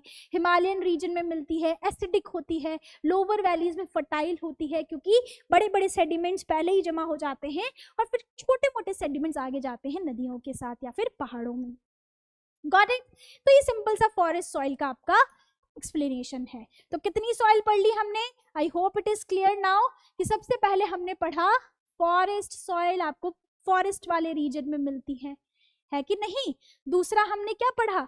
एलुवियल सॉइल, जो आपको नदियों वाले रीजन्स में मिलेंगी, कोस्टल प्लेन्स में, डेल्टाज में। तीसरा हमने क्या पढ़ा? एरिड सॉइल, जो कि north western part of Rajasthan में मिलती है। ब्लैक सॉइल, जो कि पठारी वाले रीजन में मिलती हैं, राइट, यहाँ पे कुछ, यहाँ पे कुछ, यहाँ पे। फिर आती है रेड एंड येलो, जो आपको डेक्कन के ईस्टर्न और सर्दर्न पार्ट में मिलती है, राइट। फिर आती है लेटराइट सॉइल, जो कि हाई टेम्परेचर हाई रेनफॉल वाले रीजन के वेस्टर्न साइड, इधर भी तमिलनाडु में ईस्टर्न की तरफ और मेघालय के पठार वाले रीजन में, राइट। और फिर आती है आपकी कौन सी मिट्टी? बताइए कौन सी बची? 1 2 3 4 5, और कौन सी मिट्टी बच गई हमारी? Red and yellow, arid is done, so all the मिट्टीज आर डन। सारी सॉइल्स यहाँ पे कंप्लीट हो चुकी हैं। Got it? Yes, clear all of you? I hope it is clear. अब आगे बढ़ते हैं लास्ट टॉपिक पे, कि अब हमें पता तो चल गया है कि सॉइल कौन कौन सी है, कौन कौन सी नहीं है। तो सॉइल का भी तो कंजर्वेशन जरूरी है, सॉइल भी तो डिग्रेड होती है, राइट। तो अब यहाँ पर थोड़ा सा आपको एक क्वेश्चन पूछा है 2023 के अंदर, इसका जवाब आप मुझे कमेंट बॉक्स में देंगे। क्या पूछा है कि find the correctly matched pair. Alluvial soil Gangetic plain Ganga के मैदानों में मिलती है, ब्लैक सॉइल काली मिट्टी हिमालय वाले रीजन में मिलती है, एरिड सॉइल शुष्क मिट्टी वेस्टर्न घाट में मिलती है, लेटराइट सॉइल डेजर्ट एरिया में मिलती है। अब आप लोग ही मुझे बताएं चैट बॉक्स में, कमेंट बॉक्स में कि कहां पर कौन सी मिट्टी मिलती है और इनमें से कौन सा पेयर जो है वो सही से मैच्ड है। आगे बढ़ते हैं नेक्स्ट टॉपिक पे कि ऐसे कौन कौन से फैक्टर हैं जो मिट्टी को प्रभावित करते हैं। तो कौन कौन से फैक्टर हैं बेटा, ध्यान रखिए। बहता हुआ पानी जो मिट्टी को साथ ले जाता है, जैसे लेटराइट सॉइल में देखा। विंड की एक जगह से दूसरी जगह हवा चलती है तो विंड एक जगह से दूसरी जगह जाके सेटल करती है सॉइल को। डिफॉरेस्टेशन, जब आप पेड़ काटते हो तब भी इरोजन शुरू हो जाता है, और बहुत ज्यादा अगर कैटल ग्रेजिंग हो तो इसकी वजह से सॉइल इरोड होती है। तो अब बात आती है कि आप सॉइल को कंजर्व कैसे करें। तो कंजर्व कैसे कर सकते हैं, एक तो आप कि पहाड़ों में कैसे कंजर्व करो, एक आता है कि प्लेन्स में कैसे कंजर्व करो, और तीसरा आता है कि शुष्क रीजन में, ड्राई रीजन में कैसे कंजर्व करो। तो सबसे पहले जो आते हैं हिली स्लोप, हिली मतलब जो पहाड़ों वाले रीजन है, वहां कैसे कंजर्व करोगे। तो वहां पर दो तरीके हैं, कंटोर बैरियर बना के और टेरेस फार्मिंग करके। देखो इस तरह से बनते हैं कंटोर बैरियर, कि आप एक तरह से छोटे छोटे पेड़ पौधे या फिर ऐसे पत्थर रख देते हो स्लोप्स पे, ताकि क्या हो, ताकि एकदम से पानी आए, राइट। मान लो बारिश हुई, पानी आया तो सारी मिट्टी अपने साथ नहीं लेके जाएगा, ये पत्थर या फिर बोल सकते हैं ये जो बैरियर्स है ये इस पानी को रोक लेंगे। तो ये पहाड़ों पे ही होता है, राइट। तो इसको कहते हैं कंटोर बैरियर। दूसरी तरफ ये है टेरेस फार्मिंग, कि आप क्या करो, स्लोप्स पे ऐसे ऐसे सीढ़ी बना दो, राइट, और फिर यहाँ पर खेती करो, ताकि पानी ऊपर से बारिश भी हो, बारिश भी होगी तो भी पानी रुक जाएगा, ठहर जाएगा, एकदम से बह के नहीं ले जाएगा सब कुछ। Got my point. ये हो गया हिली स्लोप्स पे। फिर आता है कि प्लेन रीजन में, मैदानों में हम कैसे सॉइल को कंजर्व करें। तो क्या बोलते हैं कि आप या तो बड़े बड़े डैम्स बनाओ या फिर छोटे छोटे स्ट्रीम्स के अक्रॉस, स्ट्रीम्स मतलब जो छोटी नदियां बहती है, राइट, वो कहीं मिट्टी को ना ले जाए तो ऐसे बोरी रख दो, होता है ना, आपने देखा होगा, बोरी रख दो या पत्थर रख दो ताकि पानी रुका रहे। कुछ इस तरह कि आपने आसपास अपने गांव में या शहरों के आसपास भी ऐसे एरियाज देखे होंगे, छोटा सा गांव है, वहां से अगर पानी अच्छा बहता है तो लोग ऐसे पत्थर रख देते हैं ताकि प्लेनर रीजन में क्या ना हो, पानी एकदम बह के ना चला जाए, मिट्टी को ना खराब कर दे। ऐसे झाड़ियां रख दी कि पानी यहीं सेटल हो गया, राइट। ऐसे देखो बोल्डर्स बना दिए छोटे छोटे छोटे छोटे, तो पानी इसी में थम जाता है, कहीं आगे नहीं पहुंच पाता। Got it. और ड्राई रीजन में, जैसे थार डेजर्ट है, उसमें आप कैसे सॉइल को कंजर्व करोगे, विंड आई उड़ा के ले गई, तो उसके लिए हम लगाते हैं शेल्टर बेल्ट। शेल्टर बेल्ट में क्या होता है कि ये देखो, एक तरह से आपने लाइन से पेड़ उगा दिए, तो हवा चलेगी भी तो एकदम से मिट्टी नहीं लेके जाएगी, बीच में पेड़ होंगे जो उस हवा को, विंड को रोकने में मदद करेंगे, राइट। तो ये देखो जैसे कैमल है, ये डेजर्ट है, और डेजर्ट में हमने क्या किया, बड़े से शेल्टर बेल्ट्स लगा दिए। Got my point. तो ये तीन तरीके हैं सॉइल को कंजर्व करने के, अलग अलग रीजन में कौन कौन से फैक्टर्स हैं जिससे सॉइल को अफेक्ट होता है, और कौन कौन से तरीके हैं जिससे हम ड्राई रीजन, प्लेन रीजन और हिली रीजन में सॉइल को बचा सकते हैं। और यहीं पे आपका चैप्टर बच्चों खत्म होता है। That is the end of the chapter. Let's go through quick summary. हमने शुरुआत करी थी ये समझने से कि रिसोर्सेज क्या होते हैं। तो रिसोर्सेज क्या होते हैं बेटा, everything available in our environment which can be used to satisfy our needs provided three condition, technologically accessible, economically feasible and culturally acceptable. Origin के आधार पर हमने क्लासिफिकेशन किया रिसोर्सेज का, biotic, abiotic. Status of development में potential, developed, stock and reserve. Ownership के आधार पर individual, community, national, international. And exhaustibility के आधार पर रिन्यूएबल एंड नॉन रिन्यूएबल। फिर हमने पढ़ा सस्टेनेबल डेवलपमेंट, रिसोर्स प्लानिंग के 3 स्टेप। पहले आइडेंटिफाई करो अक्रॉस द रीजन, दूसरा एक स्ट्रक्चर बनाओ कि आपके पास क्या टेक्नोलॉजी, स्किल या इंस्टीट्यूशन सेटअप है कि आप रिसोर्स को डेवलप करने के लिए, इंप्लीमेंट करने के लिए जो करना चाहते हो क्या वो कर भी पाओगे। तीसरा, match the resource development plan with overall national development plan. ऐसा नहीं हो नॉर्थ ईस्ट में गए, वहां पर टिम्बर मिल गया, चलो चलो चलो इसको एक्सट्रैक्ट करते हैं, कुछ बनाएंगे, पर नेशन में सरकार ने क्या रखा है, केंद्र सरकार ने, कि वहां पर आप जा नहीं सकते, आपका कोई अधिकार नहीं है वहां पे कुछ भी एक्सट्रैक्ट करने का, कानून बना है, राइट। तो we have to match the our plans with the national development plan. फिर हमने पढ़ा कि किसी भी नेचुरल रिसोर्स को अगर ट्रांसफॉर्म करना है किसी वैल्यूएबल प्रोडक्ट में, तो हमारे लिए तीनों एलिमेंट जरूरी है, राइट। ह्यूमन बींग्स के लिए नेचर भी जरूरी है और टेक्नोलॉजी की मदद से वो नेचर को इंटरेक्ट करेगा। अगर टेक्नोलॉजी नहीं होगी तो अफ्रीका जैसा हाल हो जाएगा। अफ्रीका में क्या है, भंडार है रिसोर्सेस का, पर वहां पर टेक्नोलॉजी नहीं है, इंस्टीट्यूशन नहीं है जो इंसानों को मदद कर पाए नेचर से उन रिसोर्सेस को एक्सट्रैक्ट करने के लिए। Got it? तो यही है कि human beings at the core with the help of technology they interact with nature and with the help and guidance of institution the human beings are able to transform natural resources into something valuable. And at last हमने क्या पढ़ा, soil जो कि uppermost layer होती है surface of the earth, जहां पे vegetation grow करता है, इरोजन होता है, transportation of soil from one place to another from various agents. और हमने लास्ट में देखा कि कैसे हम सॉइल को कंजर्व कर सकते हैं, कंटोर बैरियर और टेरेस फार्मिंग करके हिली रीजन में, रॉक डैम्स बना के प्लेन रीजन में, और शेल्टर बेल्ट्स बना के ड्राई रीजन में। और आखिर में हमने ये भी पढ़ा कि कितने तरह की सॉइल्स हैं जो भारत में मिलती हैं, forest, alluvial, red and yellow, then we have laterite and arid soil. कैसे बन रही है, क्यों बनती हैं, क्यों इनका कलर ऐसा होता है, क्या क्या इसमें उगा सकते हैं, ये सारी चीजें हमने डिस्कस करी। और यहाँ रिसोर्स एंड डेवलपमेंट चैप्टर खत्म होता है। आई होप आपको पूरा का पूरा चैप्टर क्लियर होगा।